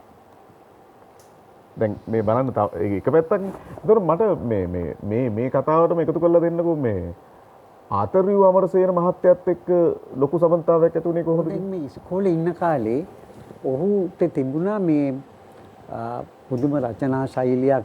මේක තනියම ගිහිල්ලා තමයි ආතරයු අමරසේන මහත්තයා හම්බුනේ. එතුමා ඒතර විසිතුරු පත්තරේ. විසිතුරු පත්තරේ කතුරු පොට කලසමක් ඇඳගෙන ගිහිල්ලා කතා කළා. පස්සේ ඒ ගමන ලස්සනට ලිව්වා ලිපි. ඒ ලිපි මම නම් මයිගාව එකතු කරලා තියෙන එකක් ද සීටි ෆර්නෑන්ඩු දයා අක්කගෙන ලියපු ඒ වගේ ඔක්කොම මේ තිලක සුදන් අනුරත්න අබේසේකරයන් කියන බොහොම වටින හරිම ලිපියක් ලියුවා. දැන් පස්සේ ඒ ගමන දැන් මටත් ඔය උණ තිබුණානේ කාලේ ඔය පත්තර උණ. ඒ ගමන මං කිව්වහම කිව්වා උඹ කවුරුත් යන්න එපා මේ කාගවත් පස්සේ. කෙලින්ම ගිහිල්ලා ආටිකල් එක බාර දෙන්න අමරසේන මහත්තයා උදව් කරයි කියලා. ඉතින් මටත් මමයි කුලරත්න ආරියවංශයි ගියේ අමරසේන මහත්තයා හැමෝම කිසිම හැඳින්වීමක් නැහැ. අපි ආනන්දෙන් ආපේ අපි ලිව්වා කිව්වා. එදා ඉඳලා අපි දෙන්නගෙම ලිපි දැම්මා. එතකොට ප්‍රේමකීර්ති තමයි මේ මාර්ගය මේව කළා අපිට ලියන හැටි ඒ ඔක්කොම අපේ සමකාලීනෙක් වුණාට අපිට පුංචි ගුරුවරයෙක් වුණා ඔහු. ඒ කියන්නේ කොට කලිසම් ඇඳගෙන ගුවන්විදුලියේ නිවේදන කටයුතු කළා වගේම කොට කලිසම් ඇඳගෙන පත්තරේට ලිව්ව මිනිස්සෙක්. මේ වික්ටර්යා කිව්වා වගේ හරිම ගුරු භක්තේන ආතරයු අමරසේන සහ කරුණාරත්න අබේසේකර දොහොත් මුදුන් තියලා කතා කරපු බොහොම කළගුණ දන්නා හරියට කළගුණ දන්නා අනිත් අයට නොපෙකිලව උදව් කරපු චරිතයක් තමයි ප්‍රේමකීර්ති දල්විස් කියලා කියන්නේ. මට තව එකක් මතක් වුණා මේ ඊට පස්සේ මම ඔය වික්ටර්යා කියපු ආදරේ උල්පත වූ අම්මා සින්දුව ලියන කාලේ මේ අපි නිතරම මාලිගා කන්දේ නිවසේට යනවා අපේ ඉස්කෝලේ අය. එතකොට මේ අපිට වැඩිහිටියෝ ඉස්කෝලේ යන කාලේ ඉස්කෝලේ මේ අයින් වෙලා අම්මා හරි ආදරේ අපේ කට්ටියට. ආනන්දේ අපේ අම්මයිට එකපාරක් කිව්වා බලන්නකො පුතේ මේ ප්‍රේමකීර්ති අර තොරම්බරකාරයටයි රූකලයටයි බොරු කකුල්කාරයටයි සින්දු ලියනවා මය ගැන ලිව්වේ නෑනේ තාම සින්දුවක් කියලා. ඉතින් මේ පස්සේ ඕක මම පත්‍රයට ඒ කාලේ ලියලා තිබුණා ප්‍රේමකීර්ති ගැන අර යන මේ සරසයි පත්‍රයට.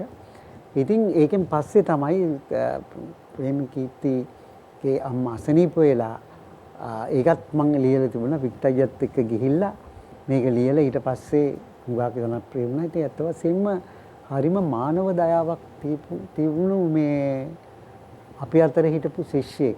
ඉතින් අපි අද ජීවිතය ඇතුලේ ආදරය හිර කරගෙන ඒ ප්‍රකාශ කරන හුඟක් තැන්වලදී ඒ ප්‍රකාශනය තුළ තමන්ගේ ප්‍රකාශනය හරි හැටි කරගන්න බැරිව ලත වෙච්ච හිත ඇතුලේ ගොඩනගෙන හුඟක් ආදරණීය සංකල්ප ඔහු මේ පත්තිරු මත ලියා තැබුවා. ඒවා අපි ගීත ලෙස රස විඳින්න ගත්තා.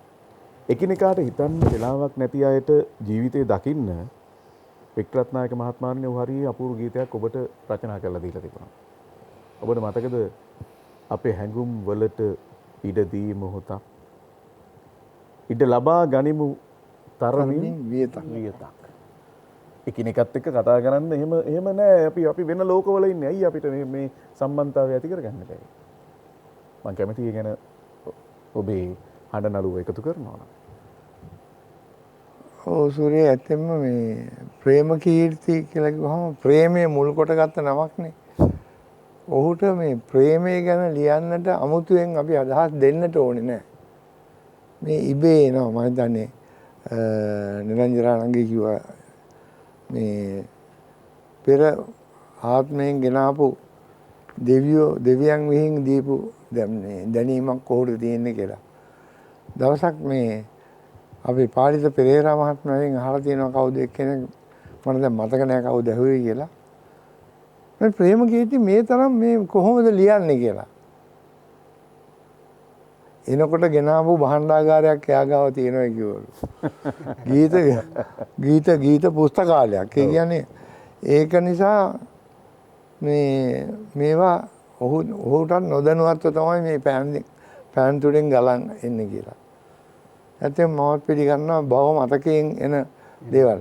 අපිට භව මතකේ නැහැ. නමුත් පෙර භවයෙන් ගේන පළපුරුදු සමහර ඒවා අපිට මේ ආත්මේදී ඉස්මතු වෙනවා. ඔව් අමරදේවයන් කියන කෘත පුණ්‍ය වාසනා ගුණය කියලා. එතුමා නිතර භාවිතා කරන ওই වචනේ. අපි මේ අපේ හැඟුම් වලට ගීතේ කොටසක් පොඩ්ඩක් ගායනා කරමුද?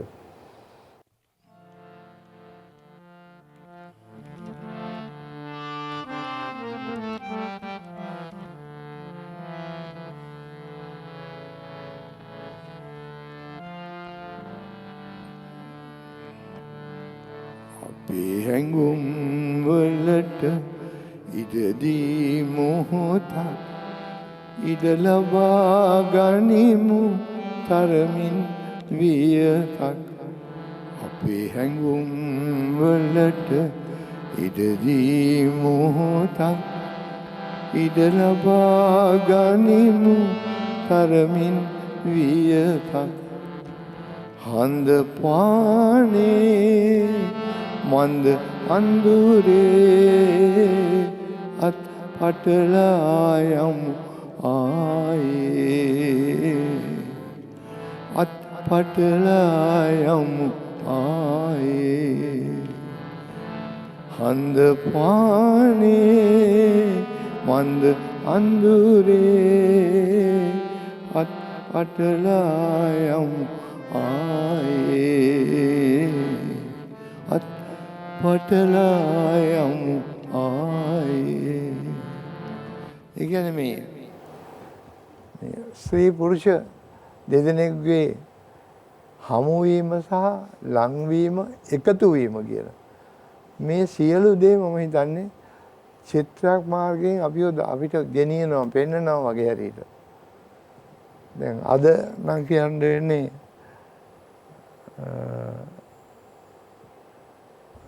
ඉඩ ලබා ගනිමු තරමින් වියතක් නෙවෙයිනේ. මුඛ ආවරණය දාගෙන මීටරයක දුරින් මීටරයකට වැඩි දුරකින් ඉන්න ඕන. ලං වෙන්න බෑ. අර දැන් ඔබතුමා ගායනා කරන ගීතයක් ඇතුළේ ප්‍රේමකීර්ති තව තැනක මේ ජීවිතයේ යථාර්ථය හරි ලස්සනට අවබෝධ කරලා දෙනවා. මතකය නම් අපේ මල පුත පෙරලලා යට ගිය දවසේ තිබුණු සංකල්ප මතු කරලා ගන්න ඒව ඇතුලේ මොනතරම් සත්‍යයක් මොනතරම් වටිනාකමක් තිබෙනවද කියලා මම කිව්වේ අඳුර මිදින්නට රැයක් දබාලු ගීතය ඇතුලේ සංග වෙලා තිබෙන වචන ගැන චිත්‍රපට ගීත. ඔව්. ඉතින් මෙහෙම ගීත ගොන්නක් ඔබට ප්‍රේමකීර්ති රචනා කරලා තියෙනවා.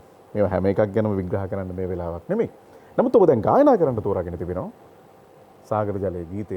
මම කැමතියි මේ ගීතය පිළිබඳව මතක සටහන් අවදි කරලා ගීතය ගායනා කරන්න එකතු වෙනවා.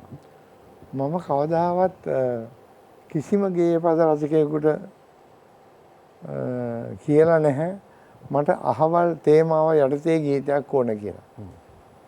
දැන් ප්‍රේමට කවදාවත් මම කියන්න බලාපොරොත්තුත් නැහැ. දැන් මේ ආදරේ උල්පත දීවෙත් මම මතක් කරලා දීලා අම්මා ගැන ගීතයක් ලියන්න ප්‍රේම කියලා කිව්වේ නැහැ. නමුත් ප්‍රේම දන්නවා කාලීනව මගේ ගායනා ශෛලිය කොහොමද මම මේවාට තනුවේදීමේදී ඒ තනුවල තියෙන මිහිර කොහොමද යන්නේ හොඳට ඔහු අවබෝධ කරගෙන ඉන්නවා. අන්‍යෝන්‍ය අවබෝධයක් තිබුණා. අන්‍යෝන්‍ය අවබෝධය. වික්ටර් අවබෝධයක් තිබුණා ප්‍රේම කවුද කියන එක. ඔව්. ඉතින් ඒ අනුව තමයි මම ගීතයක් ලියලා දෙන්න කිව්වම ලිව්වේ සාගර ජලයේ මදි හිමි ගුණ ලියන්නට කියලා. මේක කියනකොට මට මතක් වුණා මේ සාගර ජලය කියන්නේ වතුරනේ. ඉතින් මේ වතුරෙන් කොහොමද මේ බුදු ගුණ ලියන්නේ?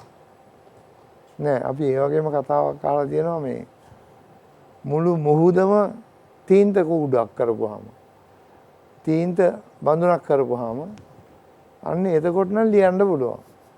ඉතින් දැන් එතුමා කියන්නේ මේ තීන්ත බඳුනක් කරනවා කියන එක ලියන්නේ නැහැ. ඒ පැරණි ජනකතාව ඇසුරෙන් ලියනවා සාගර ජලයේ මදි හිමි ගුණ ලියන්නට. ඉතින් අපි තේරුම් ගන්නට ඕන මේ සාගර ජලයෙන් නෙවෙයි ලියන්නේ සාගර ජලය කිසියම් වර්ණයකට පෙරළලා අපි ලියන්න ගත්තොත් ඒ ලියන ලියමන ඇත්ත වශයෙන්ම මුළු සාගරයේම ජලය හිඳුනත් බුදු ගුණ අපේ අතින් හරියට සම්පූර්ණම කියවිලා නැහැ කියලා. ඔබ ගීතය ගැන මතක් කරනකොට මට මතක් වෙනවා සමිඳු පාමුල කියන පිදෙන විලසින. දැන් එහි වචන ටික ඔබ මතක් කරන්නද? සමිඳු පාමුල පිදෙන විලසින් නාමලක් වී මාමලක්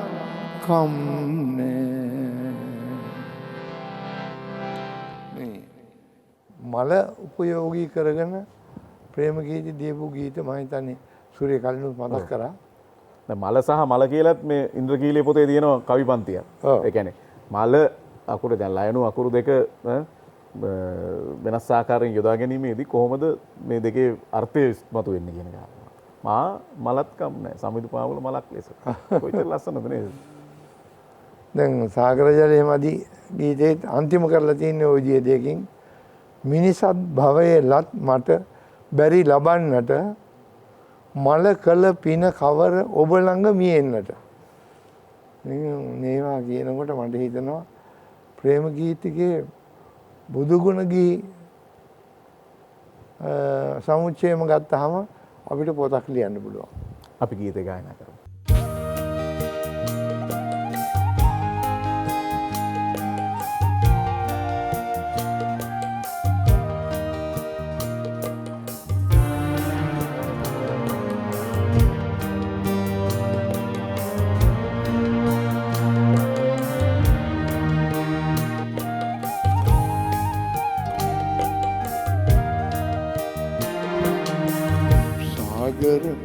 ජලය මදි හිමි ගුණ ලියන්නට අහසේ තාරුකා මදි ගුණ ගනින්නට පොළොවේ වැලි වලින් ගුණ මනින්නට හොඳටත් ඉරටවත් ගුණ කියම්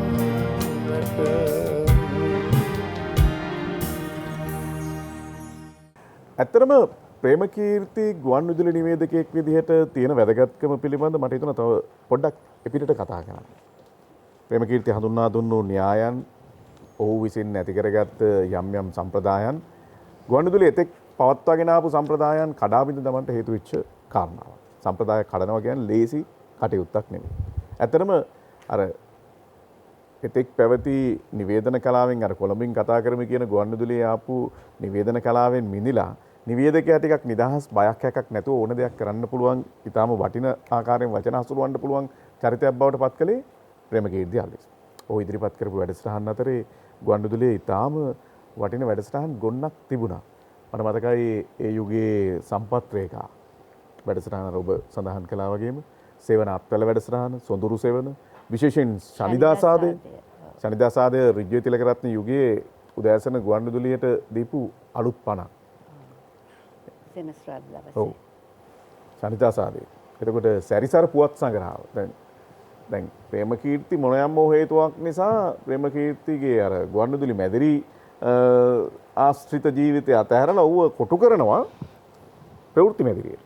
නැත්නම් ප්‍රවෘත්ති කාර්යාලයට ගුවන් විදුලියේ. එතන ඔහු මයික්‍රොෆෝනයක් පරණ යන්ත්‍ර කීපයක් එකතු කරගෙන හදාගන්න අලුත් වැඩසටහනක්. ඒක තමයි මේ ප්‍රේමකීර්තිගේ සැරිසර වැඩසටහන. මම හිතනවා අපි ගා උදාහරණ ඔබට ඉදිරිපත් කරන්න පුළුවන්. මේ ඒ වගේ තියෙනවා ඔහු ඒ වැඩසටහන් වලට එකතු කරපු නැවුම් භාවය. මට මතකයි එක අවස්ථාවක මේ අක්කා මේ වසන්ත ලංකාතිලක මහත්මයා දැන් කැනඩාවේ ඉන්නේ ගුවන් විදුලියේ හිටපු හොඳම ප්‍රවීණයෙක්. එතුමා මේ මට බාර දුන්නා මේ සම්පස්සාදය කියන වැඩසටහන ආපහු. මං ඇහුවා දැන් අපි ගෙදර ඉන්නකොට අහලා තියෙනවා මේ ප්‍රේමකීර්ති ඔව් ඒක තමයි. ඊට පස්සේ මට සිද්ධ වුණා දැන් ප්‍රේමකීර්ති මේ වැඩසටහන ඉදිරිපත් කළේ කොහොමද? මට ඉතින් තැටිපටි ගොඩාක් ගෙනත් දුන්නා ලංක මහත්තයා. ගෙනල්ලා මං මුලින් ඇහුවා ප්‍රේමකීර්ති කොහොමද මේක ඉදිරිපත් කරලා තියෙන්නේ? මට මතකයි වචන මේ ඔබට දැනුමත් වාසනාවත් කැන්දායන වාසනාවන්ත අඩහෝරාව. ජාතික ලොතරැයි මණ්ඩලයේ අනුග්‍රහයෙන් සම්පත් සාධක. ඔන්න ඔය වගේ කලාවක් තමයි තිබෙන්නේ. ඒක ඒ විදිහටම අරගෙන යන්න ඕන වුණා.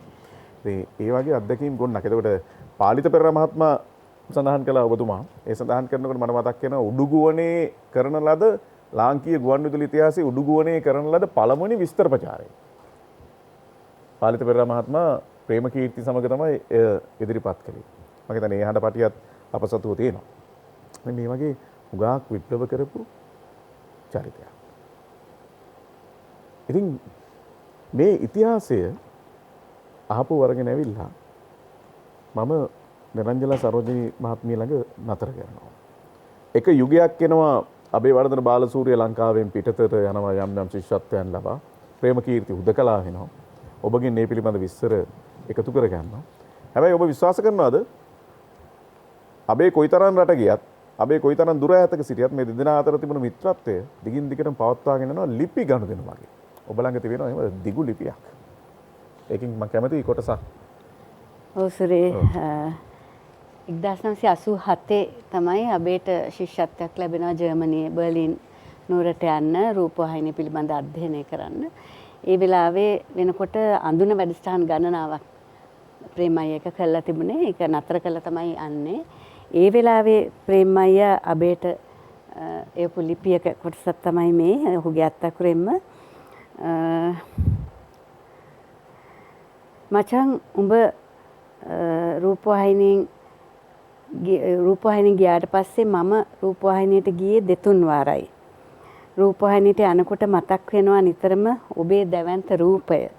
ඒ ගොඩ නැගිල්ල අතරේ. මට තදින්ම හිතවත්ව හිටියේ තුඹ විතරයි. ඒ නිසා ඒ අඩුව තදින්ම දැනෙනවා. අදටත් මම රූපවාහිනියට යන්නේ උඹ හින්දා. උඹ පාදා දුන්න මාර්ගය නිසා. ඒ ගැන මම උඹට පින් දෙනවා. දේවාශිර්වාද ඉල්ලා සිටිනවා. එහෙම ලියලා අන්තිමට ප්‍රේමය ලියලා තියෙනවා. මං අනුරාධපුරේ මාතරයි මහනුවරයි මාරු කරලා හිටියේ අවුරුදු 2මාර කාලය තුල. ඒ කාලේ මම අම්මා තාත්තටවත් ලියුමක් ලිව්වේ නැහැ අබේ. ගෙදරටවත් ලිව්වේ නැහැ. මේ අවුරුදු ගානටම මගේ අතින් ලියවෙන එකම ලියුම මේ. ඒ උඹ නිසා. උඹ කෙරෙහි තියෙන ඇල්මට, ලැබියාවට හා ගෞරවයට. එහෙනම් මචං මන් නවතින්නම්. උඹට නැවත නැවත තුන්රුවන් සරණ පතනවා. මම ඊටාම ලෙන්ගතු ප්‍රේම. අක්කව මට දෙන්න මේ අත් අකුරු පෙන්වන්න ප්‍රේමකීර්ති අල්විස් මහත්මයාගේ අත් අකුරු කොයි වගේද කියන එක අපේ ප්‍රේක්ෂකයන්ට පෙන්වන්න. බාබර ප්‍රේක්ෂකයනි මේ ගුවන්විදුලිය ලංකාව 87 2.25 ලියන ලද ලිපියක් හිතාදර අබේ කියලා. අපිට සමීප රූපයකට එන්න පුළුවන් වුණොත් මේ තියෙන්නේ ප්‍රේමකීර්තිගේ අත් අකුරු. ඇත්තට මේ ලිපිය ටිකක් විශාල කරලා අපි ටිකක් print out එකක් දාගෙන ආවේ. මේ ප්‍රේම මේ අත් අකුරු වලින් ලියවෙච්ච මොනතරම්නම් වටිනා ලිපි ලංකාවේ පුවත්පත්වල පළ වෙලා තිබෙනවද? මොනතරම් වටිනා ගීත ලංකාවේ කලා ශාස්ත්‍රයේ පුබුදුවා තිබෙනවද? ඒ ගීත අද අපිට ඇසෙනකොට මොන වගේ කාරණාද මතක් වෙන්නේ? ඔබට ප්‍රේමකීර්ති අල්විස් ලියන හරි ලස්සන ගීතයක්. ඔබ දැක ගැනීමේ අරමුණ දිවාරයේ දැසේ කැවේ කැවේ වැලිලා විලාසේ. වැලි කැටයක් ඇහි ගියාම ඇතිවන අර කිචිය වගේ අර අමාරු වගේ ඇස් දෙක අමාරුවෙන් බලාගෙන සිටිනවා. ඔබ දැක ගැනීම පිණිස. 80 ගණන් වල තමයි සුරේ මේ ගීතයත් ලියන්නේ. මට මතකයි ඒ සිදුවීම. අපි තුන්දෙනාම රූපවාහිනී කැන්ටිමේ තේ බොන්න යනවා. තේ බොන්න ගියාම තමයි අබේ කියන්නේ අපිට ගීතයක අවශ්‍යතාවය ගැන. මගේ කැසට් පටයක් කරන්න සූදානම් කරගෙන හිටපු යුගයක්. ඒ ගමන ප්‍රේමයක හරි මම ලියලා දෙන්න මචං කියලා ටක් ගාලා පුටුවේ නැගිටලා ගියා ඉස්සරහට. මේ කැන්ටිමේ ඉස්සරහට ගියා. එයා දැක්කත් සිගරට් පෙට්ටියක කොලයක් වැටිලා තියෙනවා. ওই කොලේ අරන් ඇවිල්ලා ඒ වෙලාවේ තමයි ওই ගීතේ ලියලා දුන්නේ. මම හිතන්නේ විනාඩි 5ක්වත් ගත වුණේ නැහැ. ඉතින් ලියලා මේ කියලා දුන්නා. ඉතින් මට ඇත්තටම තේරුම් ගන්න බැරුව ගියා. මොකද්ද මේ වැලිලෑ විලාසේ එහෙම වචන ගොඩ. ඊට පස්සේ මං ඇහුවා ප්‍රේමයි මොකද්ද මේකෙන් ඔබ කියපන්කෝ නංගි කියලා කිව්වා මට. ඉතින් ඇත්තටම මට මතක් වෙනවා හරිම විනාඩි 5ක් 10ක් ඇතුළත තමයි ওই ගීතය ලියලා දුන්නේ. ඒ තරම් පුදුම හැකියාවක් තිබුණා. ඒ වගේම තව ගීත ඉල්ලපු අවස්ථාවල ටයිප්‍රයිටර් යතුරු ලියනේ ළඟට ගිහලා එක ඇඟිල්ලෙන් කොට කොට තමයි ඒ වෙලාවේ මනසේ ඇතිවන ඒ සිතිවිල්ල ටක් ගාලා කොලයකට අරගෙන අපිට දීලා තියෙනවා. ඒ වගේ ෂණිකව ගීත ගණනාවක් අපිට දෙන්නටම ලියලා. ඔබේ ගීත ගැන කතා කරනවා නම් ඇත්තටම තව ප්‍රතිසරහනක් අපි යොදන්න ඕන ප්‍රේමකීර්ති සහ නිරංජලා අබේ වෙනුවෙන් ගායනා කළ ලද ගීත කියලා. හරි. විශාරද අනුරාධා නර්දසිරි සිරිනෝ මේ ගීතය ගායනා කරන්න අපි ආදරයෙන් ඇරයුම් කරන්නේ.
ලොව කෙලුණාවේ ඒ සුළු වෙලාවේ අපි මුකතා නෙලේ දරුවෝ විලාසේ ඔබ දැක ගැනීමේ අරමුණ දිවාරේ දෙයසේ කෙවි කෙවි වෙලිලේ විලාසේ ඔබ දැක ගැනීමේ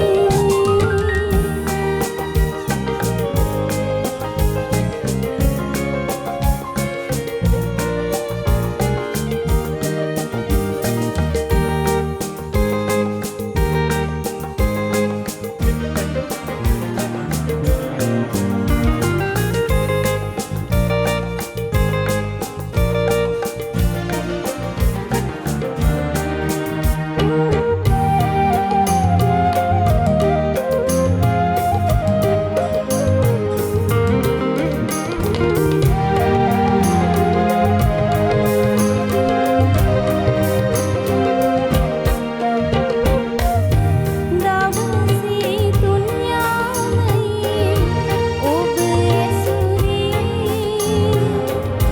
පසු වී නොයාවිනි අද වාගේ විසුමට කොහේ හෝ මිහිරි තලාවේ හෙවනක මුවාවිනු නිරේ පමාවේ ඔබ දැක ගැනීමේ අරමුණ දිවාරේ දෙයසේ කෙවි කෙවි වෙලිලේ විලාසේ ඔබ දැක ගැනීමේ අරමුණ දිවාරේ දෙයසේ කෙවි කෙවි වෙලිලේ විලාසේ ඔබ දැක ගැනීමේ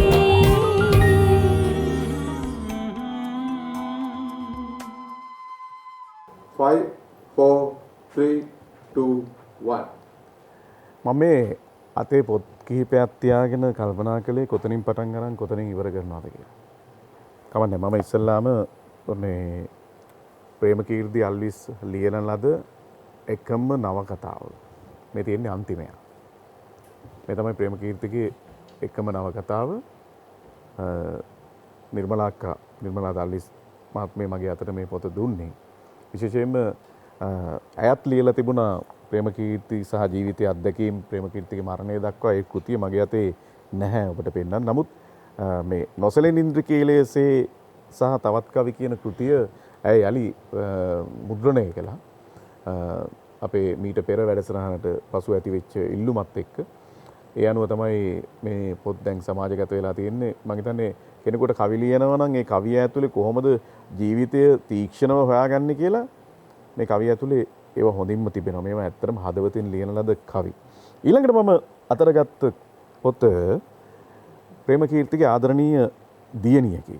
සුරංගී දල්විස් තාත්තාගේ අත්දැකීම් එක්ක ගොනු වෙච්ච අත්දැකීමක්. දැන් මේ කෘතියේ මුල් පිටුවේ ඉහළින්ම තිබෙන ඔබ යුවතියක් වන දින මම පස් ගොඩක් පමණි දුවේ එය පා ගන්න. මට මතකයි වර්ෂ 2012 විතර අපි ප්‍රේමකීර්ති අනුස්මරණයක් කළා අපේ ගම පරිශ්‍රයේ. එතෙන්ද සුරංගියාව සුරංගී ඔරිජිනල් සුරංගී අතේ තිබුණු මුල් පොතේ ඒ සටහන තාත්තා යොදලා තිබ්බ ආකාරය අය අපිට පෙන්වනවා. එක තැනක තිබුණා නිරංජලාක්ක මේ පුංචි දරුවෙක් බිම අතු ගන්නවා මේ ඉදලකින්. එතන යටින් ලියලා තියෙනවා ප්‍රේමකීර්ති දුවේ හිතවතුන් අතු ගා නොදමන්න කියලා. ඒ වගේ අත්දැකීම් එක්ක තිබෙන පුංචි කාරණාවක් මම කියන්නම් මේ පොතේ. වරක් අපේ සුරංගිගෙන් ප්‍රශ්න කරනවා ප්‍රේමකීර්ති මෙහෙම. මේ ලෝකේ ඉන්න නපුරුම සතා කවුද දූ?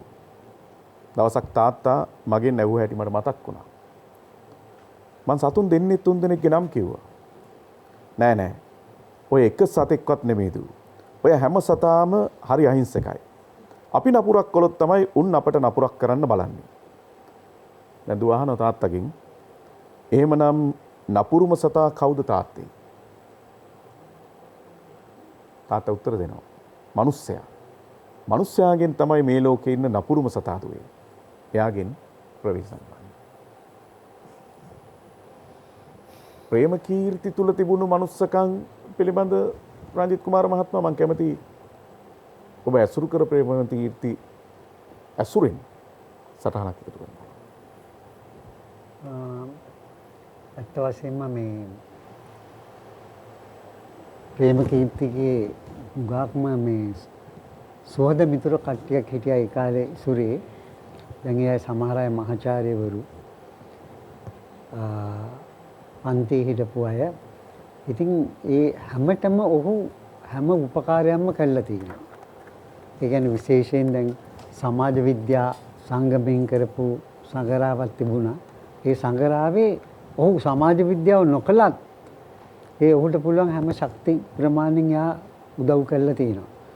මට මේ ලොකුම දේ තමයි මතක් වෙන්නේ ඔහු යාළුවන්ව විකට රසයෙන් පෝෂණය කිරීම. ඒ කියන්නේ නිතරම ඔය නලදත පෙන්න hina වෙන එක මට තාමත් මැවි පේනවා.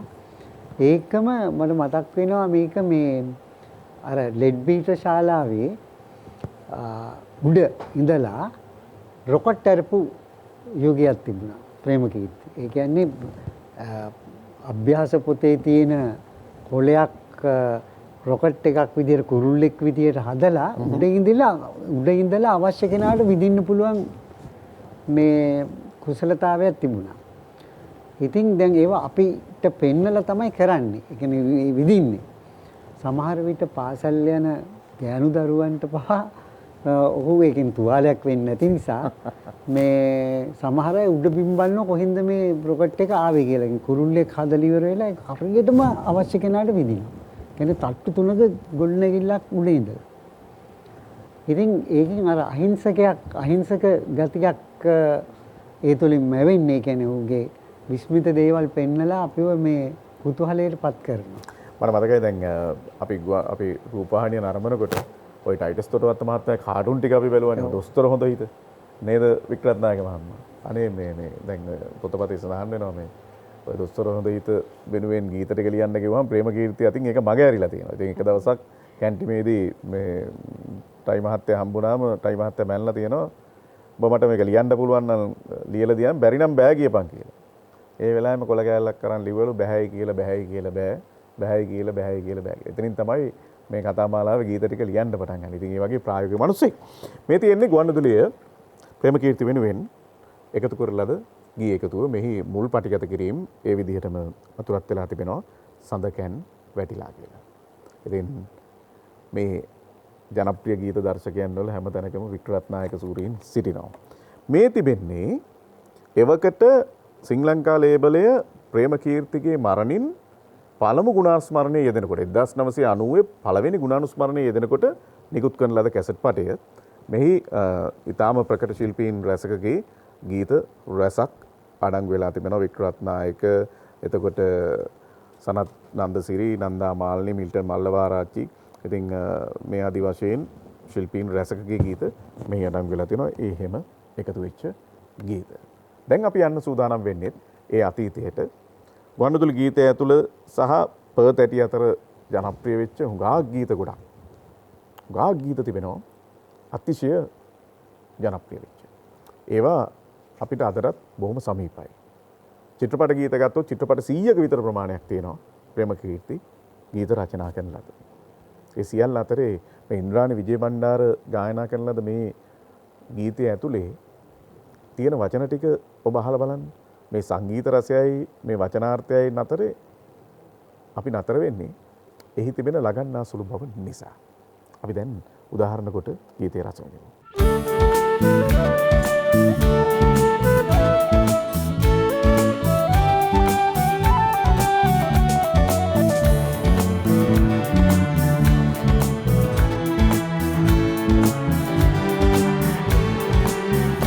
ඔබ ගත මා ළඟයි සිත ඈ සොයා යනවා මා කතින් ඔබ ළඟයි සිත වේදනා දෙනවා ඔබ කතින් මා ළඟයි සිත ඈ සොයා යනවා මා කතින් ඔබ ළඟයි සිත වේදනා දෙනවා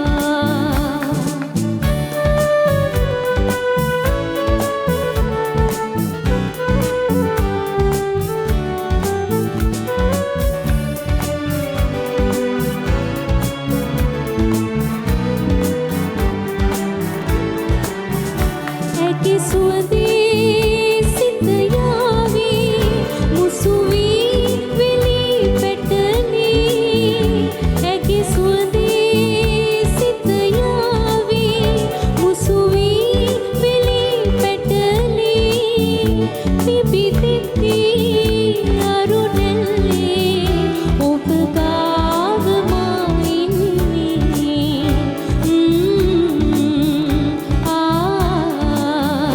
ඔබ ගතින් මා ළඟයි සිත ඈ සොයා යනවා මා ගතින් ඔබ ළඟයි සිත වේදනා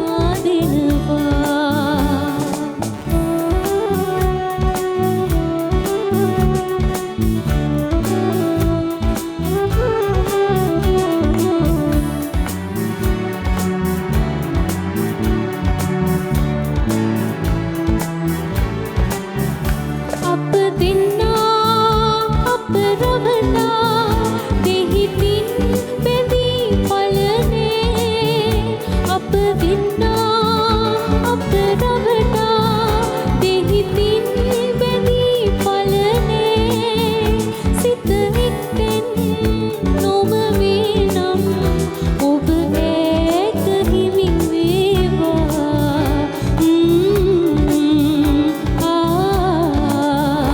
ඔබ ගතින් මා ළඟයි සිත ඈ සොයා යනවා මා ගතින් ඔබ ළඟයි සිත වේදනා දෙනවා ඔබ ගතින් මා ළඟයි සිත ඈ සොයා යනවා මා ගතින් ඔබ ළඟයි සිත වේදනා දෙනවා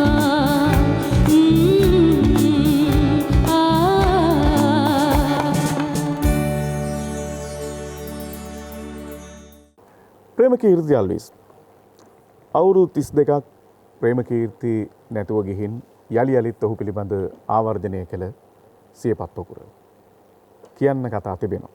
නමුත් ඒ බොහෝ කතා අපි මීට පෙර කියා තිබෙනවා. ඔබට කියවන්න ලැබුණොත් දාස්පේති අමල් කාව්‍ය පන්තිය. ඒ තුළ ප්‍රේමකීර්ති පිටුපස රැඳී සිටිපු අවස්ථාවාදීන් ඊර්ෂ්‍යාකාරීන් පිළිබඳ ප්‍රේමකීර්ති දැන සිටි බව ඔබට පසක් කරාවි. ඔබට කියවන්න ලැබුණොත් ප්‍රවීණ මාධ්‍යවේදී ධර්මසිරි ගමගේ මහත්මයා ලියා තිබුණු කවියෙක්ගේ අවසන් ගමන් මඟ පිළිබඳ ඔහු දැක්ක දේ. ඔබට හැඟේවි මේ මිනිස්සයා මැරලා දැම්මේ ඇයිද කියලා. කවියෙක්ගේ ජීවන පුෂ්පය රුදුරු වෙඩි පහරකින් මිලාන විය. මල් පෙත්තක් බඳ ඔහුගේ හදවත සිදුරු වීමේ පුවත අසා අපි අඳුරු රැය පහන් වනතුරු කඳුළු සැලුවෙමු. පසුදා අලුයම හෝමාගම රෝහලේ සිමෙන්ති බංකුවක් මත ඔහු වැතිර සිටියේය. නලදත ඉතිරිවනසේ මුවට වෙඩි තබා තිබිණි. දැස් පියවුනිද සිරහව මරණයට උදුරාගත නොහැකි විය. මේ වැඩසටහන මම ඒකෝමත් එක පොත මගේ අතේ තිබුණා දයාදී අල්විස්. ඒක කියන්න තැන් කිහිපයක් පෙරලාගෙන තිබුණා. නමුත් කාලයත් එක්ක හුඟක් දේවල් මගේ හැරෙනවා. දායක වෙලාවක තනි කරගෙන ඒවා මේ වැඩසටහනේ මතු කරගන්න ඕන. ඒ වගේම නිර්මලා දාල්විස් මේ වැඩසටහනට අපි මේ මොහොතේ මතක් කරනවා. අනික් පැත්තෙන් සුරංගි දාල්විස් දියණිය පූර්ණ සම්පත් පුතුණුවන්. මේ හැමෝම අපි ආදරයෙන් මතක් කරන්නේ ඔබ සතුව තිබෙනවා යුතුයකමක් ප්‍රේමකීර්ති තවදුරටත් ජීවත් කරවීම පිණිස ඊළඟ පරම්පරාවට. මේ සමස්ත කතාවේ සාරාංශය ඇතුලේ මම ආචාර්ය වික්‍රත්නායක සූරීන් ළඟට එනවා. අපි එවකට ලක්හඬේ එකතු කරන ලද වැඩසටහනට නම තිබ්බේ ප්‍රේම පාරාදීසය කියලා. ඒකට හේතුවක් තිබුණා. ජීවිතේ ප්‍රේම කීර්ති තරම් සතුටයි කඳුලයි දුකයි සැනසුමයි එක්ක ගනුදෙනු කරපු චරිතයක් නැතුව ඇති. ඔබට හරි වටින ගීතයක් ඒ වෙනුවෙන් නිර්මාණය කළා කියලා. ඒ මතක ආවර්ජනයක් කරගෙන අපි මේ වැඩසටහනේ සමාප්තිය සටහන් කරන්න එකතු වෙමු. ප්‍රේම පරාදීසේ සිනහ බිඳුව ඔබ කඳුළු බිඳුව ඔබ ප්‍රේම පරාදීසේ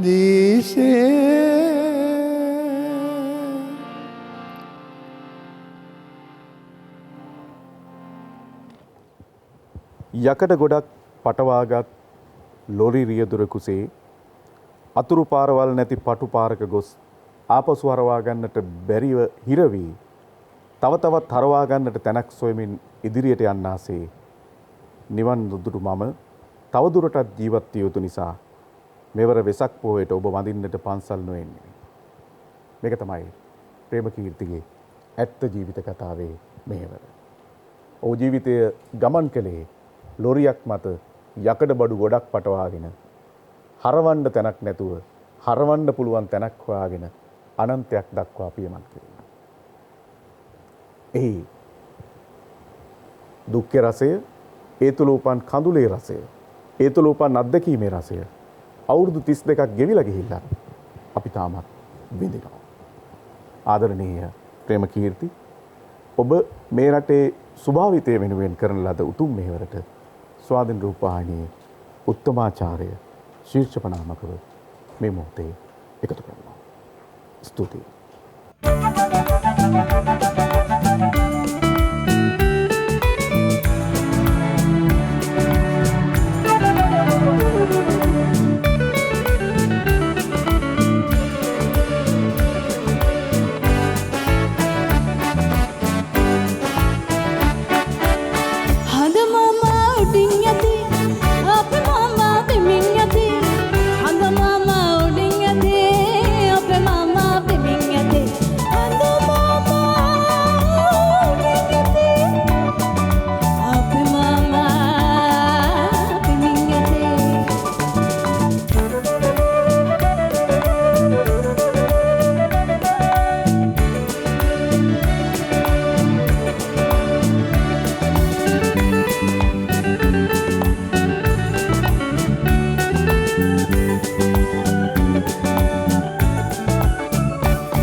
සිටීම වරදක් නොවැද කියා ආකාසේ ඉඳ තැන්පත් ගතියෙන් නැත හඳ